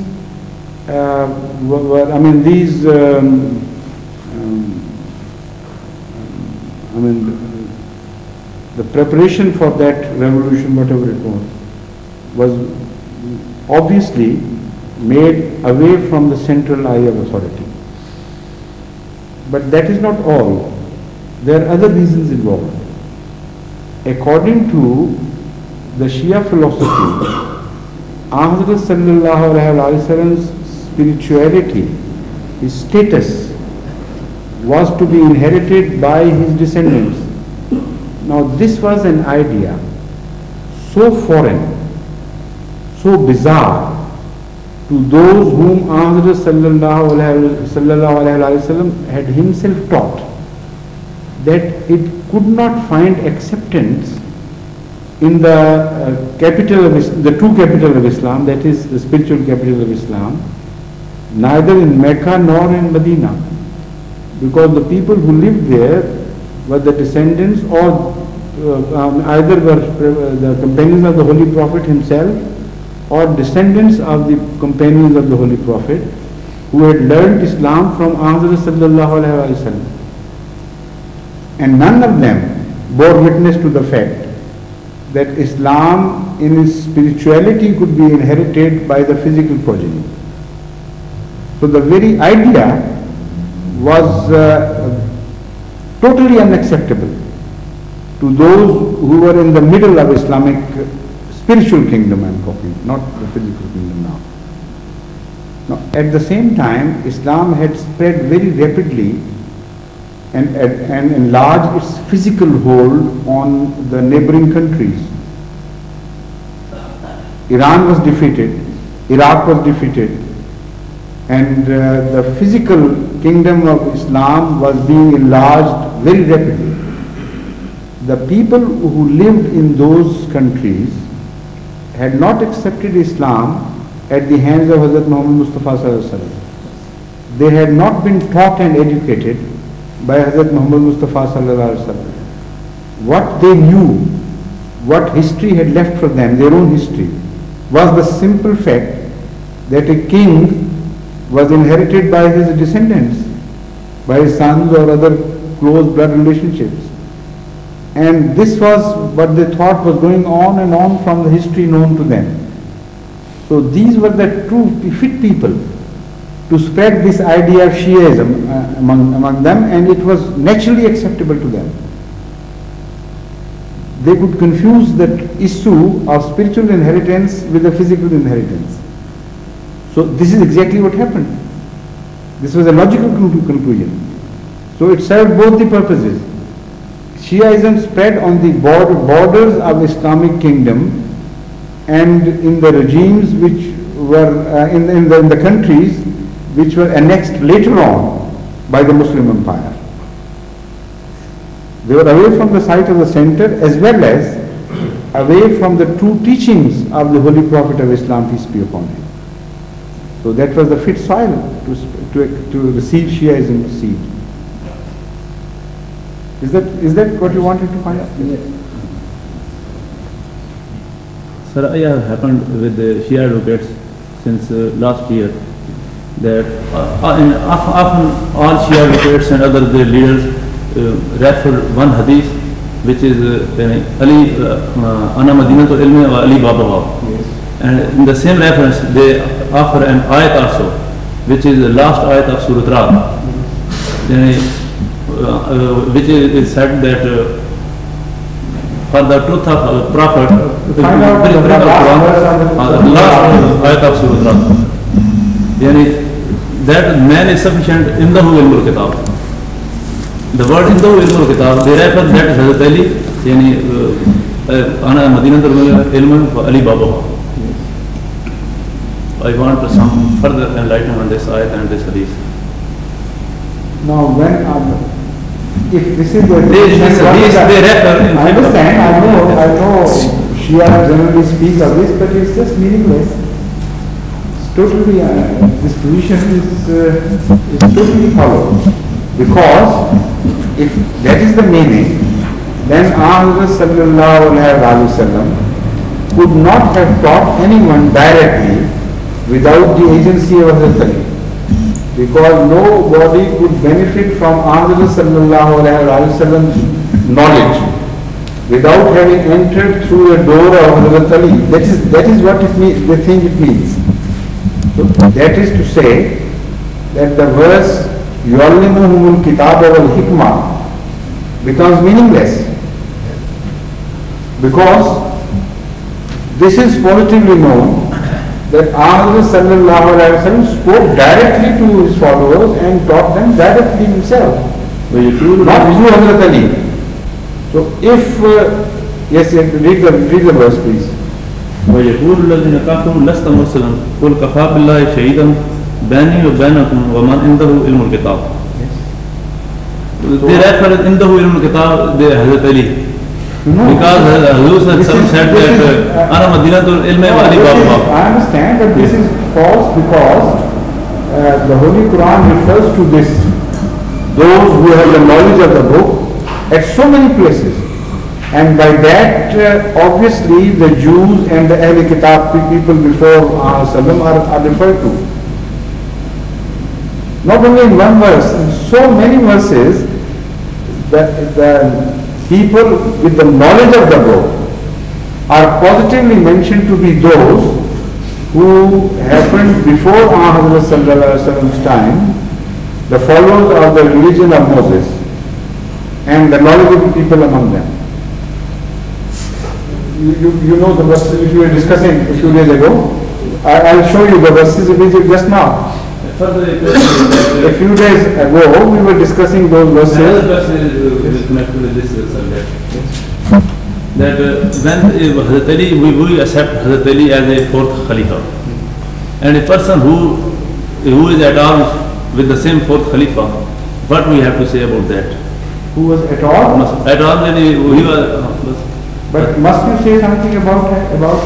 In histories, I have read only in histories. No, but that history has become history, and both the parties have appeared before their God, and Allah has never made you the judge.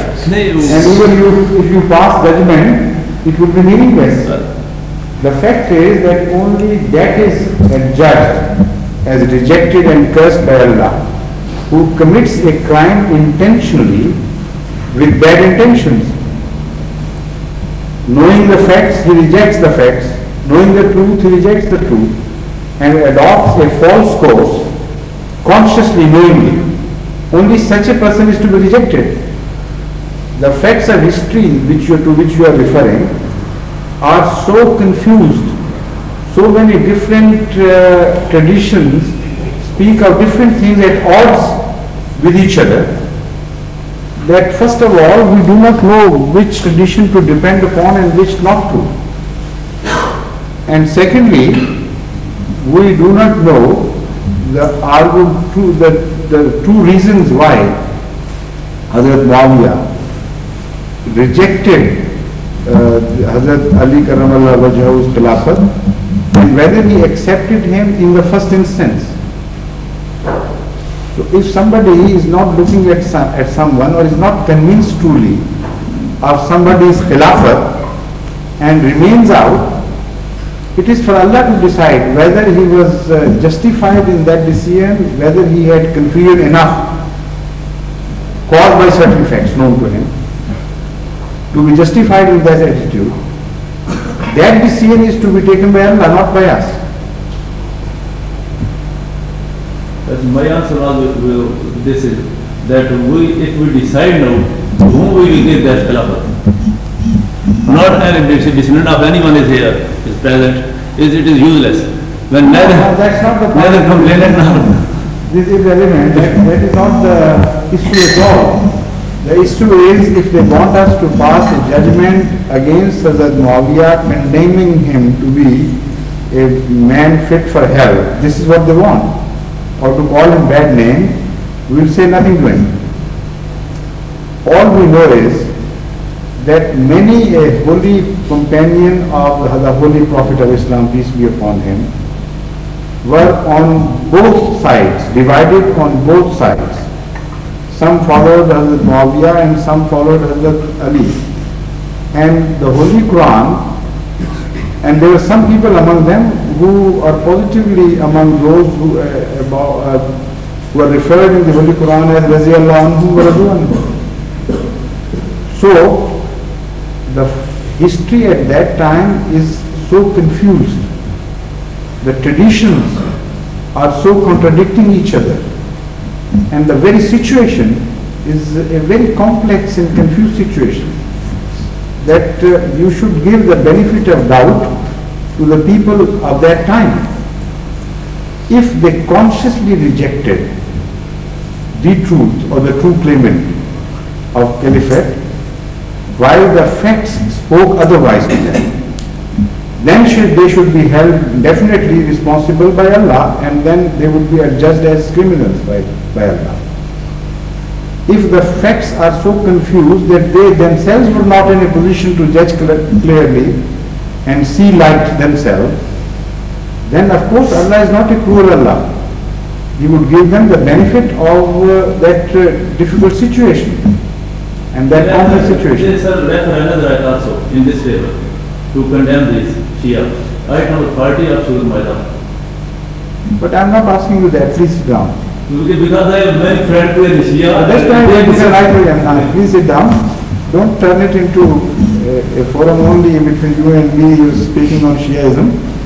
Give us a chance.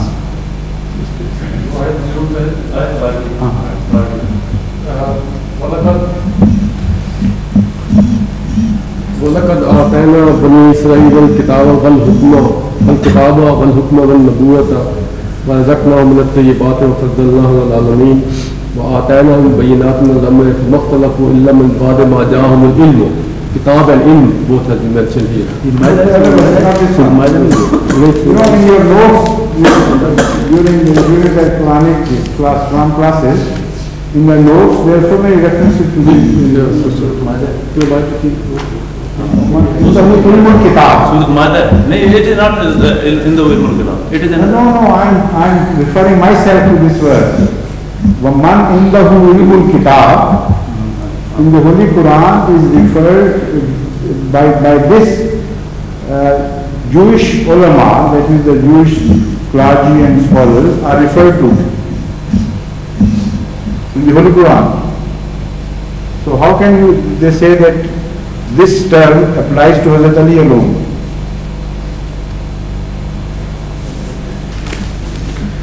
According to the teachings of the Holy Quran, reference Surah Al-Imran, Ruku 6.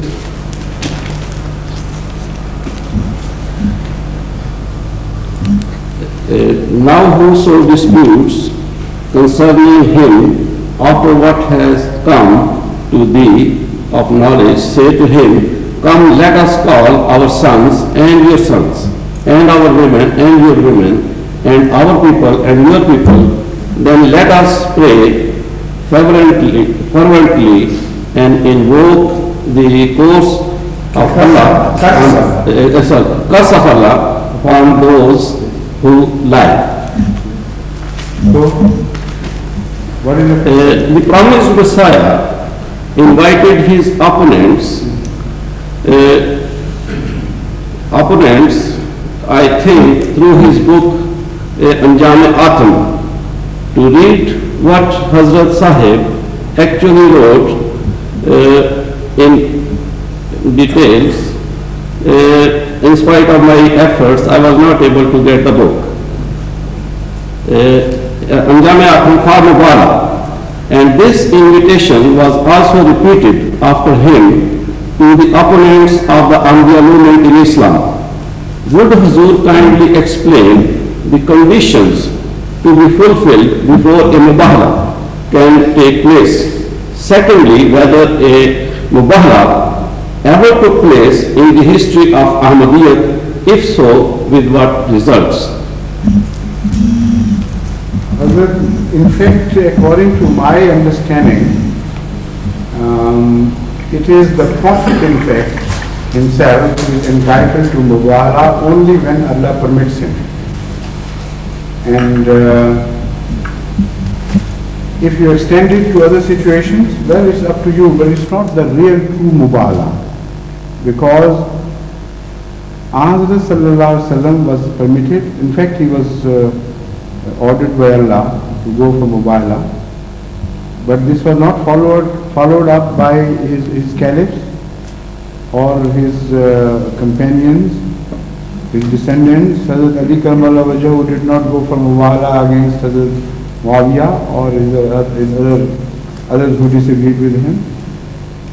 Nor was this mubahala extended to other empires and followers of other faiths. So why not? If this was an institution which was a permanent institution to be followed by Muslims as such, there should be at least one single incident where those who learnt Islam from Muhammad sallallahu alaihi wasallam should have been set on this course of Mubala, but I don't find any. Hazrat Masih Maud again challenged the opponents after Allah spoke to him on this issue. It is not that he inferred from this the verse of the Holy Quran that he should also go for Mubala, and through that inference he adopted a certain course. It was only when Allah directly spoke to him, telling him to throw this challenge of Mubala to his opponents, that he adopted this course. So my inference from both these situations is that unless Allah permits you to do that, even if you are true, you are not entitled to throw this challenge.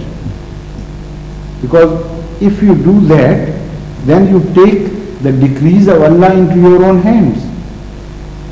Sometimes Allah wants to give more, extend rope to the criminals according to his own designs and wider plans. And if you throw the challenge suddenly, you interfere with the decree of Allah in both directions. It is possible sometimes that according to Allah's decree, a pious man's death is nigh at hand and he doesn't know it. And it is possible, of course, again, that a criminal's death is far, far away from the death of a pious and true man. And if such a person throws the challenge of Mubala to that criminal, would Allah be forced to change his decree and reverse it? Give longer life to the person about whom he had decided he should come to me earlier, and kill the person who he had decreed to live longer. So if that is acceptable, then every Tom and Dick and Harry can interfere with the decrees of Allah and start enlarging his lifespan by throwing a Mubala to anybody. All this is untenable. So sometimes people who write to me throw the challenge of Mubala to non-Muslims and this. I just ignore this, because I know unless Allah entitles you particularly to throw the challenge of Mubala, you are not entitled and you will not be given any aid by Allah. And people have done it before and sometimes do it with mistake now, and nothing comes out of it, because Allah has not decided. This is the situation which we find. And when Allah decides and permits, then Allah sees to it that the person whom He has permitted is not brought to disgrace because of this decision about one's life. This is exactly what happened at the time of Hazrat Masih Maud, when under this general permission, he also challenged Maulvi Sanaullah Sahib. And he said, come to Mubala, accept Mubala with me, and then you will see that you die and meet a disgraceful end in my presence.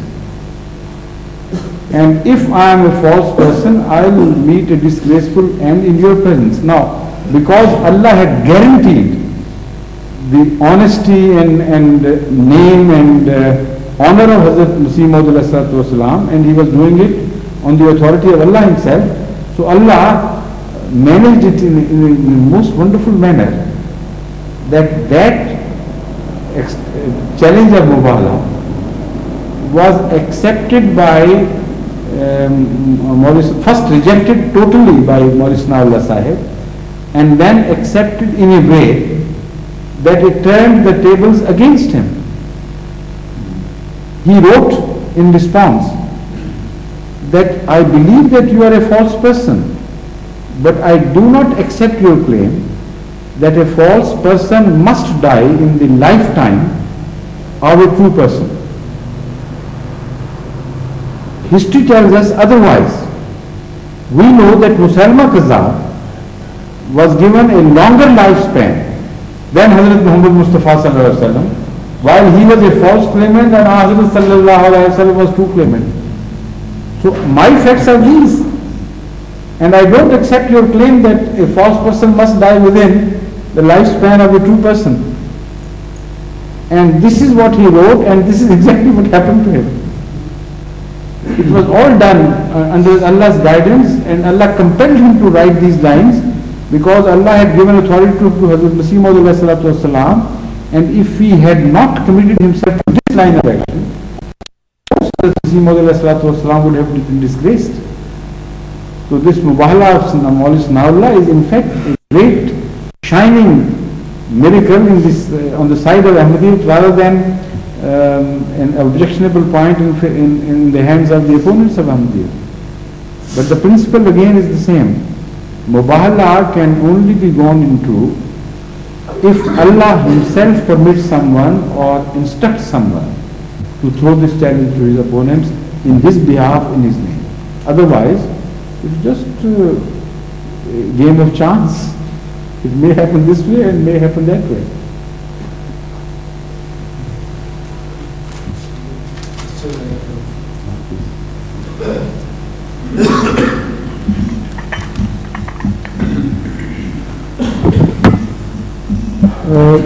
This question, I believe, has been put forward by a lady from Guyana. And she says that... Is she here, present among the ladies, or just... It's a letter from Guyana. Quite. She says that I have been fortunate to listen to a tape at the Mission House, Guyana, which was recorded at the London Mosque on the 16th and 17th of July 1984 in answering a question by a woman. Question: the Holy Quran permits a man to chastise his wife to the extent of even beating her.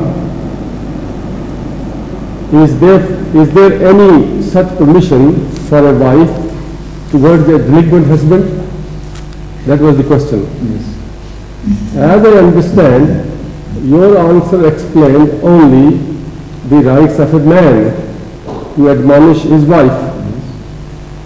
But there seems to be no right for a wife to admonish a delinquent husband. With greatest respect and humility. Yes, I understand the point now, please. The fact is that she perhaps couldn't understand my answer fully, or perhaps in fact I was not able to explain myself fully, but I still think I answered this part of the question there during the discussion. What I said was that if you permit a weak person to beat a powerful person, it would be a very stupid permission. Because in fact what you will be bringing about the annihilation of the weak person by this permission. So because generally speaking, most often than not, the male members are stronger than the female members of this union. It would be very, very wrong on the part of Allah to permit women to chastise their husbands if they find themselves to be rebellious and wrong or this and that. So Allah is a wise being. Allah is not just in the American terminology, that the ladies have equal rights with men, so your laws and regulations should accept this in principle and start issuing further orders in view of this claim. You can't. To claim that both are equal is a different thing. But the realities, the facts of life will not change or mold according to their claims. The fact is that although they claim that both are equal, no one in America has invented so far a method whereby they could bear children in turn, the husband and wife. 1 year a husband should bear a children, then the other year a wife should bear a children. So Allah has made them differently. One sex is fairer and is highly appreciated for that charm of being fair and weak and fragile. In the other sense, other sexes, generally speaking, sometimes it is reversed individually, but there are exceptions. Otherwise, it's a commonly known fact. How could the women expect Allah to to order them to raise their hands against their powerful companion and be destroyed in that process. Even when they don't raise their hands, they are ill-treated poor things. Is that not enough?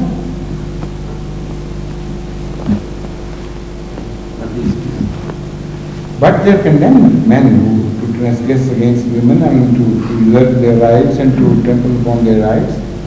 They are definitely condemned, and they are also answerable to Allah for that.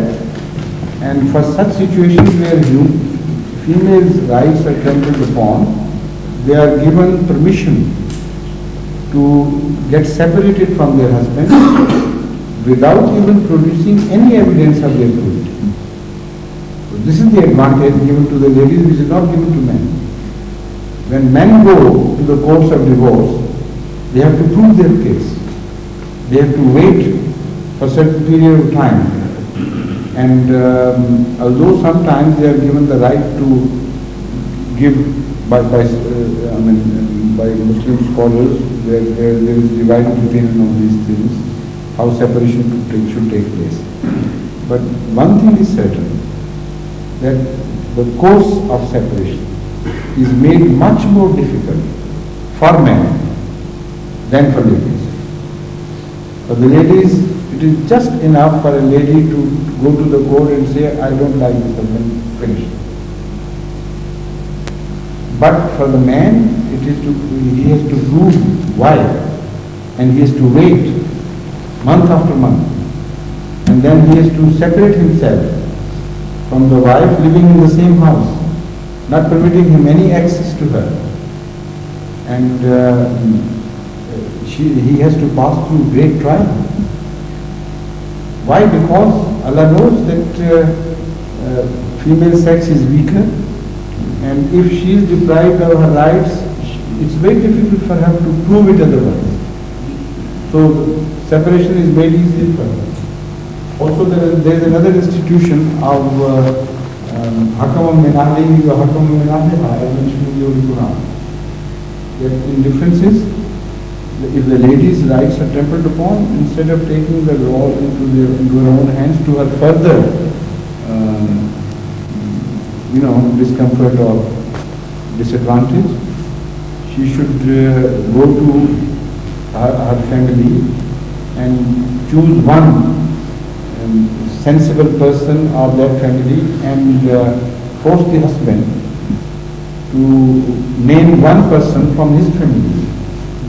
And those two wise men and the pious men of the two families, they should get together and they should be accepted as hakam by both.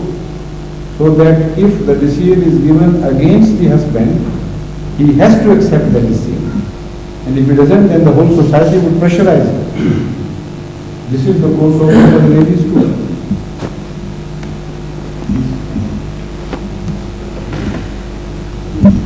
You want to ask? Yes, sir. After.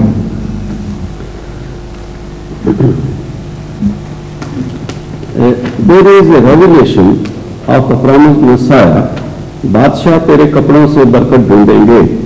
The kings shall seek blessings from your clothes. Would Hazur kindly explain whether it means physical or spiritual clothes or both? If they include physical clothes also, then whether an inventory has already been prepared giving a brief account of facts, how the clothes were passed to the persons having them in their possession now. Secondly, whether some treatment to protect them from decay have been done to them. Thirdly, whether some of the clothes could be kept in some Jamaat libraries and transferred to Ahmadiyya museums when we have them in future. All these measures have been taken. 1, 2 and 3.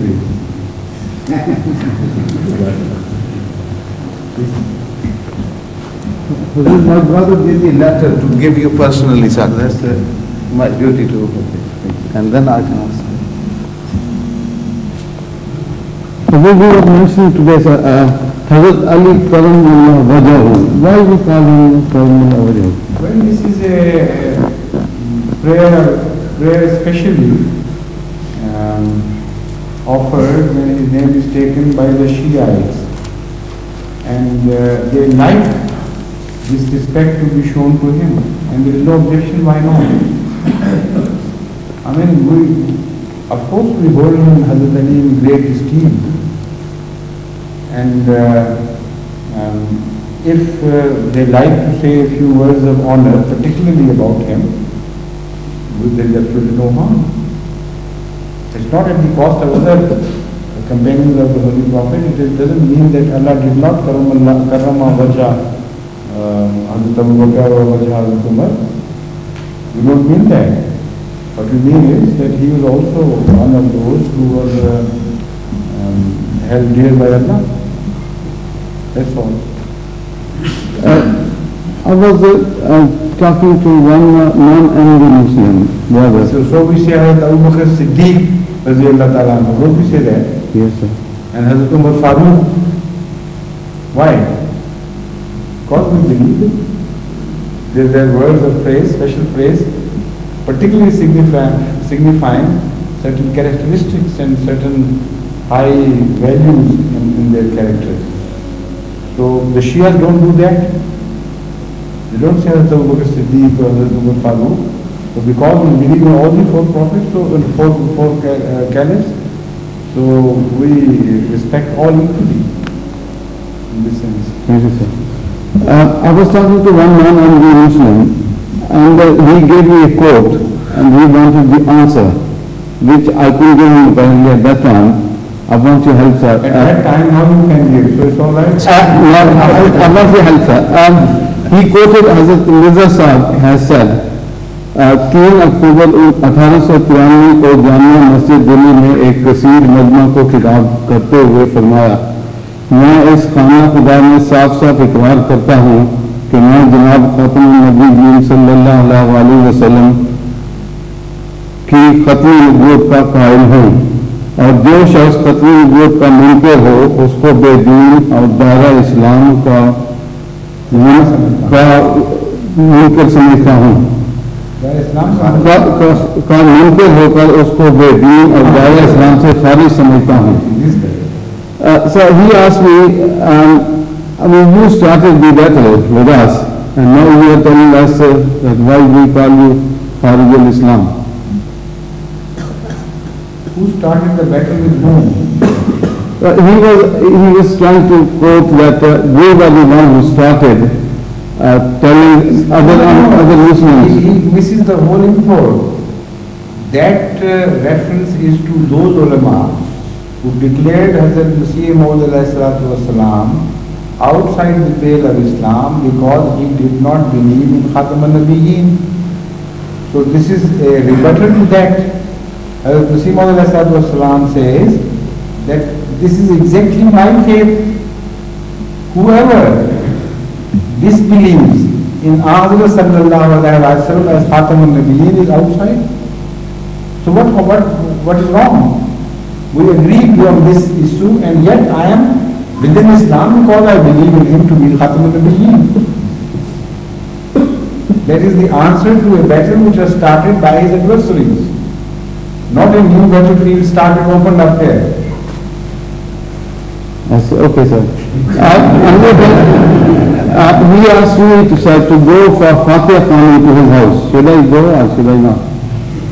I mean, he has invited me for Fatih Khan. I don't know what he wants to do. Are you interested in what he is offering you to eat? No, it's not that. I don't know what's your question. Should I go, sir? Meaningless. Anything, any religious custom which has never been adopted by Ahmad sallallahu alaihi wasallam is meaningless in our eyes. And it is useless to do certain things in the name of the Quran and in the name of Sunnah.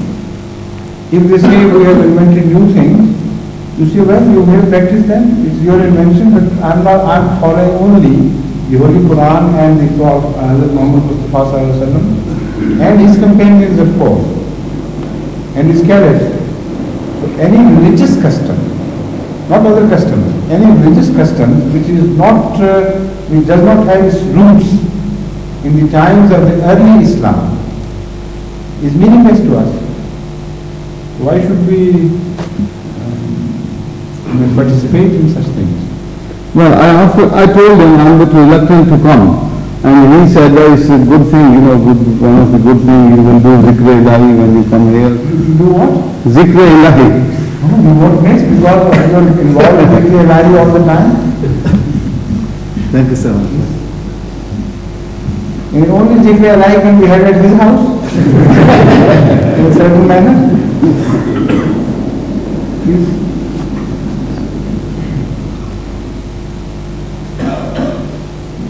दाएं हाथ से पकड़ा करें, कुरान करीम को उठाए ना जब, बाएं हाथ से ना उठाया करें. Use your right hand, you use for, you know, for clean things.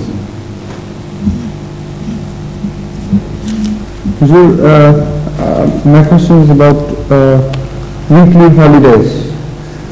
In Islamic system, we see in Rabwa that weekly holidays are celebrated on Friday. But in Quran Kareem, Surah Jummah, it is said, إذا قضيت الصلاة فانتشروا في الأرض وابتغوا من فضل الله واذكروا الله كثيرا لعلكم تفلحون. Yes, sir. Yes, I know. But it is not in contradiction to our practice at all. After the Jummah prayer, the shops open up and people get involved in their various businesses. This is what the Holy Quran says. Have you ever seen the total bazaar closed and no business conducted during the Friday? So I've seen the offices are closed on Friday. Offices are closed because the office time is prior to Jummah. Yes, sir. So naturally when they are closed until Jummah, it is meaningless to open them afterwards. It is not an order that you must do that, you must start your business.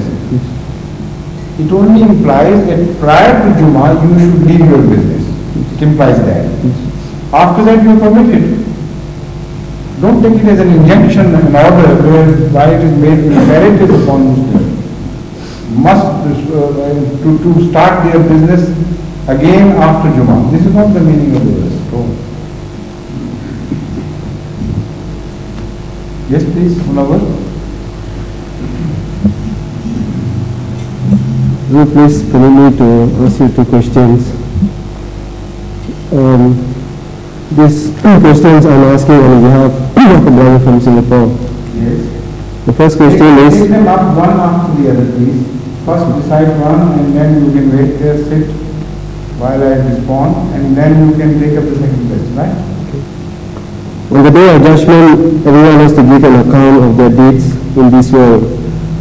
Allah Almighty is the knower of the seen and the unseen. Why then must we give the account of our deeds when He knows all about it then? What actually then is meant to give an account of our actions or deeds? First question. You know, when you are brought to books, when it is finally declared that you are held criminal and you are punished, despite the fact that the criminal knows and those who have judged him as criminal, they also know the facts, everything is brought formally as charge against him and proved. That doesn't add knowledge to the prosecutor. But as such, the case is proved for everybody's eyes. So if Allah is to punish someone, His knowledge, of course, is sufficient to condemn him. But as far as the rest of the conscious beings are concerned, they wouldn't know whether he is punished justifiably or unjustifiably. Only a general faith in the justice of Allah would be there to make them believe, but that belief is of a different nature. The belief of one's own experience and one's own sight is different from the belief of one's views and ideas and ideologies. This is why Hazrat Ibrahim ﷺ, in response to Allah's question, says, لِيَطْمَئِنَّ قَلْبِي. I am asking this question not because I don't believe in you, or in the revival of the dead people, but because to witness is something different, to believe is something different. So when Allah decides to adjudge someone as criminal and rejected, Allah also wants everyone to know positively, definitely, that Allah's decision is correct and that person was false and in fact was criminal. Now take this position now back to reality of the holy life. At the time of the holy prophets in the beginning, a great majority of the people they address condemned them as false and they died with disbelief. And on the day of judgment, if it is not proved in the presence of everybody that they were false and they are adjudged as criminal, the honor of the prophets cannot be rehabilitated to the full. Many times people die here without meeting a bad end, yet they are criminals and they are usurping others' rights and die apparently as unknown to the common man as true criminals. They are hypocrites whose folly is never discovered by others. So on the day of judgment, if they are condemned by Allah, what would be the impression of everybody who knew them such pious people in life? For instance, all the mullahs who oppose the Prophet, they are held in very high esteem while the Prophet is condemned. So on the day of judgment, they will be surprised that such pious people are being condemned for nothing by God. But if their own acts come to the surface and speak against themselves, if their inner lives are revealed in the sight of everyone, then the knowledge is not added to Allah, but knowledge is added to those ignorant people who had different views before. You understand this? Do you think he will be satisfied? This answer Yeah, thank you. will be conveyed by you. The second question is, if a person emulates the Holy Prophet ﷺ, The person does what? emulates Emulates. and attains the rank of prophethood by the grace of God, am I correct to assume that this prophethood, although it is a non-law-bearing prophet, is higher than that of the previous prophets such as Adam a.s., Abraham a.s., Moses a.s., and so on, with the exception of the Holy Prophet? Why not? What is the harm? What is the big objection? The followers of Hazrat Muhammad Mustafa sallallahu alaihi wasallam are following a prophet who was par excellent, who excelled every other prophet in everything good. This is acceptable? So to follow him is much more difficult than a subordinate prophet of Hazrat Moses or any other prophet before him. Even Hazrat Moses has not stepped on those paths of excellences which were followed by Hazrat Muhammad Mustafa sallallahu alaihi wasallam in every direction, in every sense. Or do they believe that Hazrat Muhammad Mustafa sallallahu alaihi wasallam's course of goodness was limited as compared to the course adopted by Hazrat Moses? Is that the belief of non-Ahmadi Muslims? No, not at all, of course. They believe, as we do, that many avenues of excellences which were not even known to other prophets were followed by Hazrat Muhammad Mustafa sallallahu alaihi wasallam because the Sharia, the law which was revealed to him, was much more extensive. This is not only a claim, this is a proof. Now, this is a fact which can be proved in everyday life. Which other religion, for instance, makes it imperative on his followers to make prayers 5 times a day? Is there one? Which other religion binds Muslims to follow a way of life which is so compelling in every respect. It is like a life of a prisoner. This is why it is so difficult for the Westerns to follow Islam, because it's a very difficult religion. And all these courses were followed to the height of excellence by Hazrat Muhammad Mustafa sallallahu alaihi wasallam. So to follow Moses in his law and in his conduct is much easier than to follow Hazrat Muhammad Mustafa sallallahu alaihi wasallam. Is that not correct? If this is correct, then if someone follows him to such perfection that he is called a subordinate prophet by Allah, would he be held inferior to those earlier prophets in the sight of Allah? That would not be a good judgment at all. Because to follow Hazrat Muhammad Mustafa sallallahu alaihi wasallam and his religion is definitely much more laborious and difficult a task than that what was said to the followers of Hazrat Moses, or Moses himself, or Abraham himself. So only corollary one can derive is this, that the perfect follower of Islam is definitely higher in his status to perfect follower of any other religion before Islam. If this is constant, the word perfect, then the answer is very obvious, there is no debate about it. And this is what has been understood by other great scholars of Islam themselves, not by Ahmadis. Hazrat Ibn Arabi, Hazrat Mujaddid al-Afsani are known to have said the same thing, held the same views.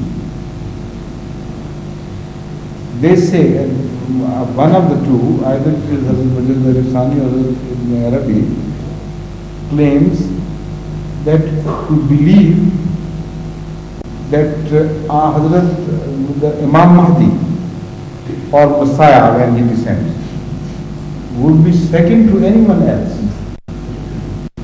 or is just stupid.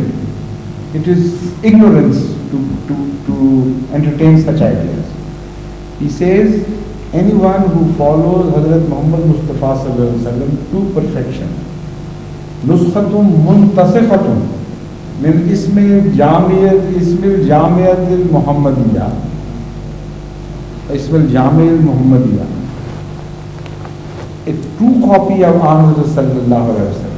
This is the written translation. Can never be second to anyone, because a true copy to the most excellent person, although directly does not achieve without the help of that person any goodness, yet having with the help reached that quality with the help of someone, in itself makes him most excellent, because he becomes most beautiful. It is the quality which adds beauty, even if somebody else gives you that quality. So he would never be the first would be always the teacher. But a perfect pupil also reaches that excellence which he learns from his teacher. That is the argument in this.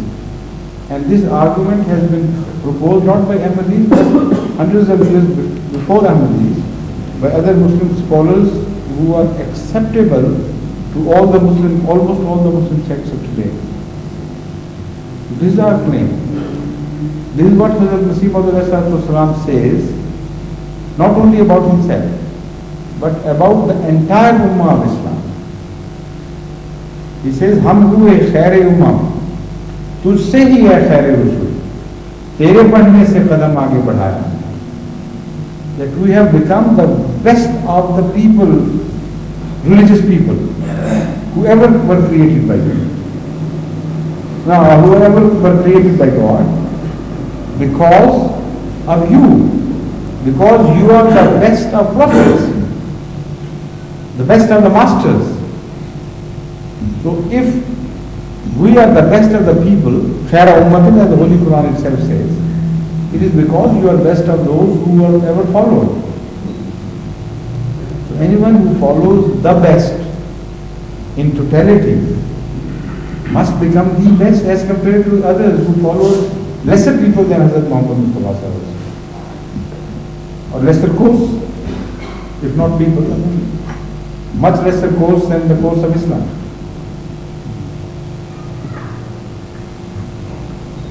Is that clear? I mean, if it is acceptable to you, if it satisfies you, then we can go. Only go, of course. It will also satisfy others. If you are not satisfied yourself, then you are permitted to ask further questions, please. Thank you very much, sir. I clear about.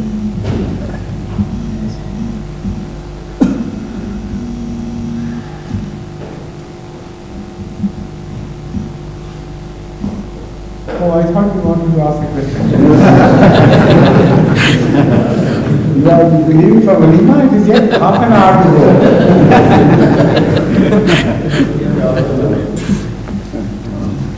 Now only one question will be permitted now, because after that we have to say prayer, and then some people will have to say Sunnah, and Sunnah will be said, of course, by everybody, Nawafil or Witr. Yes, please. You just mentioned come here, speak into the microphone. You just Try to mentioned. bend yourself, please, so that your voice can reach it. I think it's loud enough to be able to go. You just mentioned, Hazur, that Islam is a more difficult religion to follow than, for example, you're talking Judaism. Wouldn't that be a subject of putting off people from following Islam? Because people want to follow, according to the modern belief, they feel that religion is part of life. And life should not be made more difficult. It should be part of life and easy to follow, rather than difficult religion to follow. No, exactly, that is right. But if there is no alternative left, then what would you do? If you want to reach the top of the mountain, that is the objective set, and the only available road which is free from dangers, which is free from pitfalls, which is free from attacks of robbers and animal life, beasts and snakes and things, what would be your choice? To follow an apparently simple and shorter road, or to follow a longer winding road to that top, which is difficult because it is longer and it takes perhaps, in some other ways, if it's more difficult. Which road would you follow? I would follow the safe road. And I feel that Islam is a very simple and lovely religion. Despite the fact, it's not a difficult religion, in my opinion. I think it depends on how you take it. If you don't follow the dictates of Islam in your everyday life, and you just believe in principles, it is so easy. Just believe in the oneness of Allah, and believe that Allah has been speaking to others as prophets, and believe in angels and the death and the day of resurrection. If this is Islam, then it's very easy. But if you also believe and act accordingly in salat and in tahajjud and in fasts, the way Islam wants you to keep, and in guarding your eyes against things, and guarding your mouth against certain things, and guarding your contacts, and be strict in the diet which is permitted by Islam, and be a teetotaler, as they call it, and not to drink wine and things, and the style of your life is also interfered with generally, and you believe in those things and act accordingly. Would you call it a very easy religion to follow? I would still call it an easy religion to follow. So I change my terminology. Because Islam is a very easy religion and also excellent.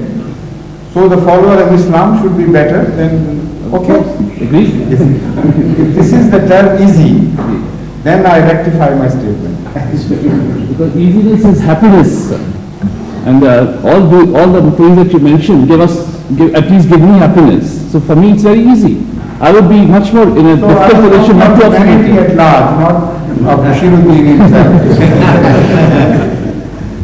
Ask anyone this question: how Islam wants to govern your everyday life as compared to what other religions demand from you. And the answer of an ordinary person would be invariably the same, that Islam is very difficult for us. This is my experience with all the European and the Western people. Many a time they are convinced of the truth of Islam, but they say it's so difficult to follow. In everyday life, in every action, we are interfered with. How to say wudu, even to pick up a thing, use the right hand for this and left hand for this. It's a big code. And every civilization, if it is advanced, interferes more and more with the daily life of man. Yet it is good. Once you follow it, the whole society becomes a paradise on earth, but at the cost of individual sacrifices, at the cost of individual liberties in certain directions. After you have acquired those tastes, after you are civilized, then of course life is very easy. But to reach that summit requires a lot of labor to be put in. This is the true situation. So for the ultimate end, for the ultimate goodness of the society, this is a must. But to call it easy, I mean, that is the height of innocence. It's not easy in that sense. It becomes enjoyable after you have acquired the taste, after you have traveled some distance, and the distance you have covered becomes enjoyable because then you find it a high status yourself. But not while you are traveling towards greater heights. The labor is a continuous element in that achievement, the course of achievement. This is why I said if you want to reach the top of the mountain, if there is a top of the mountain, then the labor would end somewhere. But we were talking of a finite terminology, while Islam is not finite. The excellence towards which Islam is inviting us are not finite, they are infinite. So the concept of labor never ends. This is why the Holy Quran addresses Ahmad sallallahu alaihi wasallam, فَإِذَا فَرَغْتَ فَانْصَبْ وَإِلَىٰ رَبِّكَ فَارْغَب. Fansab means adopt the course of labor, the course of labor, put yourself into discomfort for the sake of Allah. But the result is farghab. Because your inner desire, your happiness lies in this direction, so this labor will be made easy for you. So those who have acquired this taste, for them of course this labor can become easy. But this is not the common phenomenon. There are very few people who have reached that summit.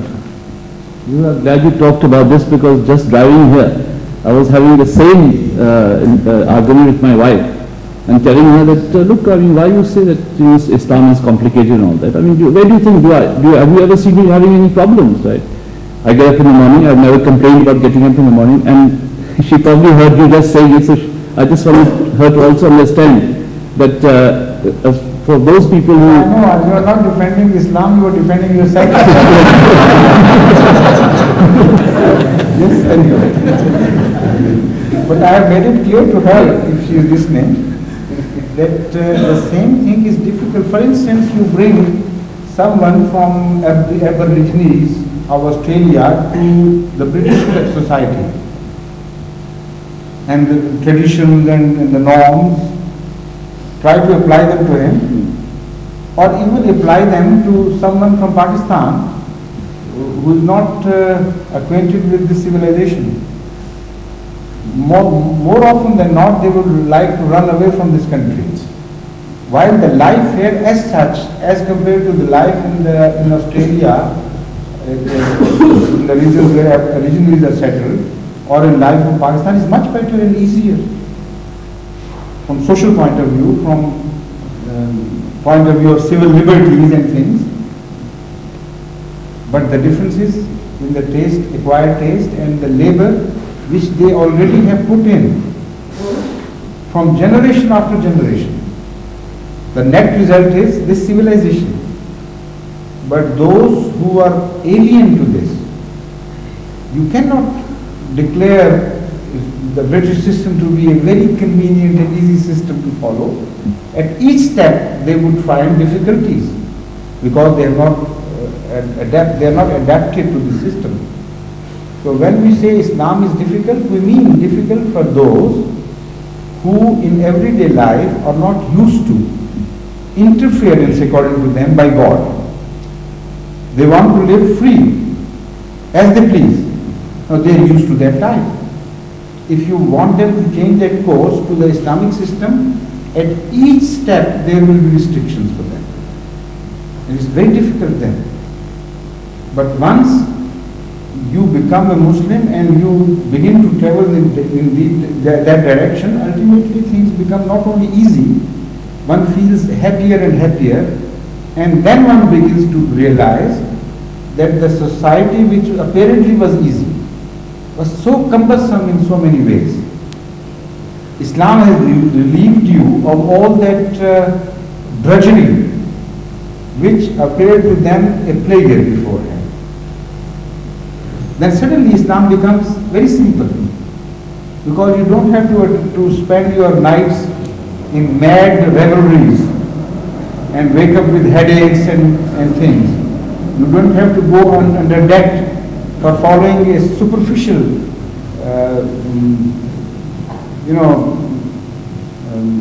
way of achieving comfort and pleasure. You are simple in your diet, in your habits, life. You require simple water and of course good food, but you don't have to spend so much on these things. All that you have to spend is in view of a highly developed society and a civilization which demands more and more from you. So, in seeking pleasure, the materialist pleasure, in fact, you are burdened with so many other responsibilities as well. And then there are hangovers, and then there are ultimate failures in so many directions, breaking up family homes, lack of confidence in your wife, lack of confidence in your husband. You see a wife walking away with somebody else, and if you want to stop her, she says, why? Go to hell, because this is my right. Let me go my way. And the husband says the same thing. And husband is free to move about with others, and wife is free. And so are the children. And if they want to pursue a very cheap course of pleasure seeking, this society would say, yes, you are at liberty. So the liberty has hidden chains, and ultimately the entire society is shackled. You can't feel yourself liberated from all these onerous tasks. But once you adopt the difficult way of Islam, to begin with it's difficult of course, then suddenly you feel so much relieved. You're so simple in your habits, your pleasures are so innocent, your family life is reinstated.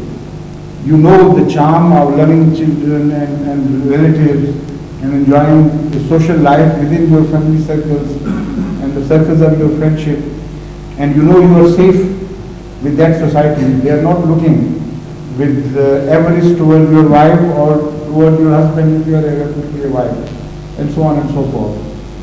There is a security. So, I mean, ultimately, you're quite right.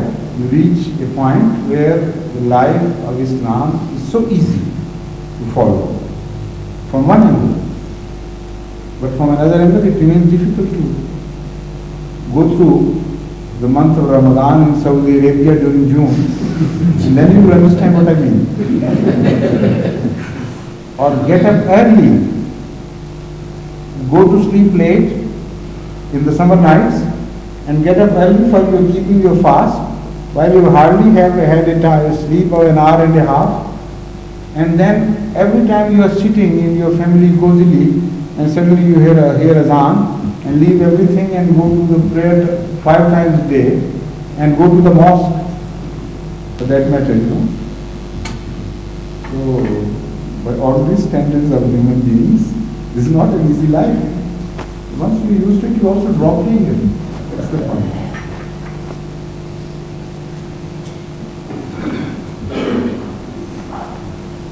Yes, please. Did you come just now? Have you come just now? How long ago did you come? About an hour. About an hour. And didn't you hear when I said this is the last question? How about I say? Use this. I will do it tomorrow because use this again for prayer for a friend of mine. Please come. It's not a question. No, it is only just an incident, sir. What he said once long ago when I was serving in France, there is a friend of mine who is a very good friend of mine, Sayyid Nazim Qutb. Yes. You see, he was additional secretary to the Pakistan government. Yes, that's right. So I told him, we used to discuss many things together. I told him one day, Mr. Qutb, it is very difficult to follow the right path. He told no, Tarji Sahab, it is very difficult to follow the wrong path. See, there are so many pitfalls, there is no danger for you. You continue to walk, but I know what are the difficulties in following the wrong path. So, but I now wanted to say, sir, he has been sacked by the Pakistan government. He is nowadays in America. Mahmood, when I went to America, he told me that sometimes a person by the name of Sayyid Nazim Qutb comes here, he passes through, he just drops in and hands me some money, and I just asked him, what for? He said, no, just take it for a chanda. Then I told him, all right, give me your name and address. I sent him the receipt. His wife is an American woman. He said, Mr. Qutb, what happened to you? You in the mosque? And he gave me this chanda. He said, no, I have known one person, he mentioned the name, that a community which can produce people like so and so and so and so, must be a good community. So I should not, pass it by the way. He even does that, sir. But he is nowadays in some difficulties. I would request you. You know, in a nutshell, I can summarize this. That true religions in their respective times are always uphill tasks. And all human achievements are through uphill tasks. And pleasure seeking or general non-religious societies are most often downhill tasks. They absolve you of your responsibilities and provide cheaper, easier pleasures. And you feel easier and easier as if you are shedding weight. But ultimately, you find yourself at the lower end of the mountain, at the very base, and you can't survive, and because then there is no further downhill, and you have reached the ultimate end. Then either you go mad because you can't see pleasure anywhere, in any form, because you have reached the ultimate end, or you must turn back and start covering the same distance which you left behind. This is in reality the substance of the fight between religious and non-religious values. So an uphill task is definitely more difficult to follow in this sense. But once you have gained heights and look down at the caverns and at the lower grounds you have left behind, then you know the pleasure, what it is to climb. So the Holy Quran describes it in a different way, but the ultimate end is the same. It says those who seek vain pleasure, they think they are traveling towards water. while it is not water at all. It is a mirage. As long as they are traveling, there is hope and excitement. And when they reach ultimate end where they thought the water was, then there is such agony and such pain and such torture awaiting them that it turns them mad. I mean, they have nothing to claim that they have achieved. Everything is lost. All the hype, that is gained is lost totally. Now, it is a human psychology that you get the kick only while you are moving in a certain direction. While you are stationary, that is what you call is boredom. So shedding your responsibilities and traveling towards a life of irresponsibility is definitely pleasurable, as long as you are moving to further responsibilities. After you have done everything you could and shed everything, then there is boredom, complete boredom, and then you turn mad. This is exactly what is happening to the Western society nowadays. These bohemian movements, these other movements to go mad and to dance themselves out the whole night. And the music which is being liked nowadays is the mad music. And they want more madness to be added because they can't get the excitement. Previously, they could get excitement by tight clothes. The same people, some 100 years ago. Although the ladies covered all their parts, but they made clothes more and more tight to exhibit their beautiful parts. And it gave excitement to that life, which was very modern as compared to the earlier style of life here. Later on, it was not enough, it was boredom. So they started removing patches from here and there, and ultimately, in the Victorian age, you would find glimpses of certain ladies who were were there up to the arms here and to the what they call the breast line. But how long?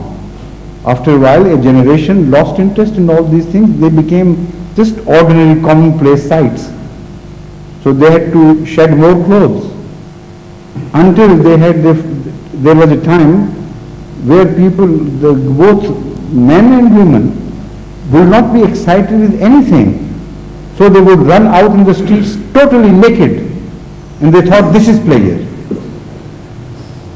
And when that was not enough, they started beating each other during what they thought the course of enjoyment. And sadism developed. And unless you beat your partner with chains or sticks or indulge in acts of cruelty, you would not draw any pleasure. And then that was not enough. Then they would turn to innocent children, and that new art of deriving sex pleasure from those who were not even mature, that entered the life of this civilization. This civilization. Until even that was not enough. Until you killed somebody in the course of deriving some pleasure from some innocent soul, a young girl and a young boy, you would not be satisfied.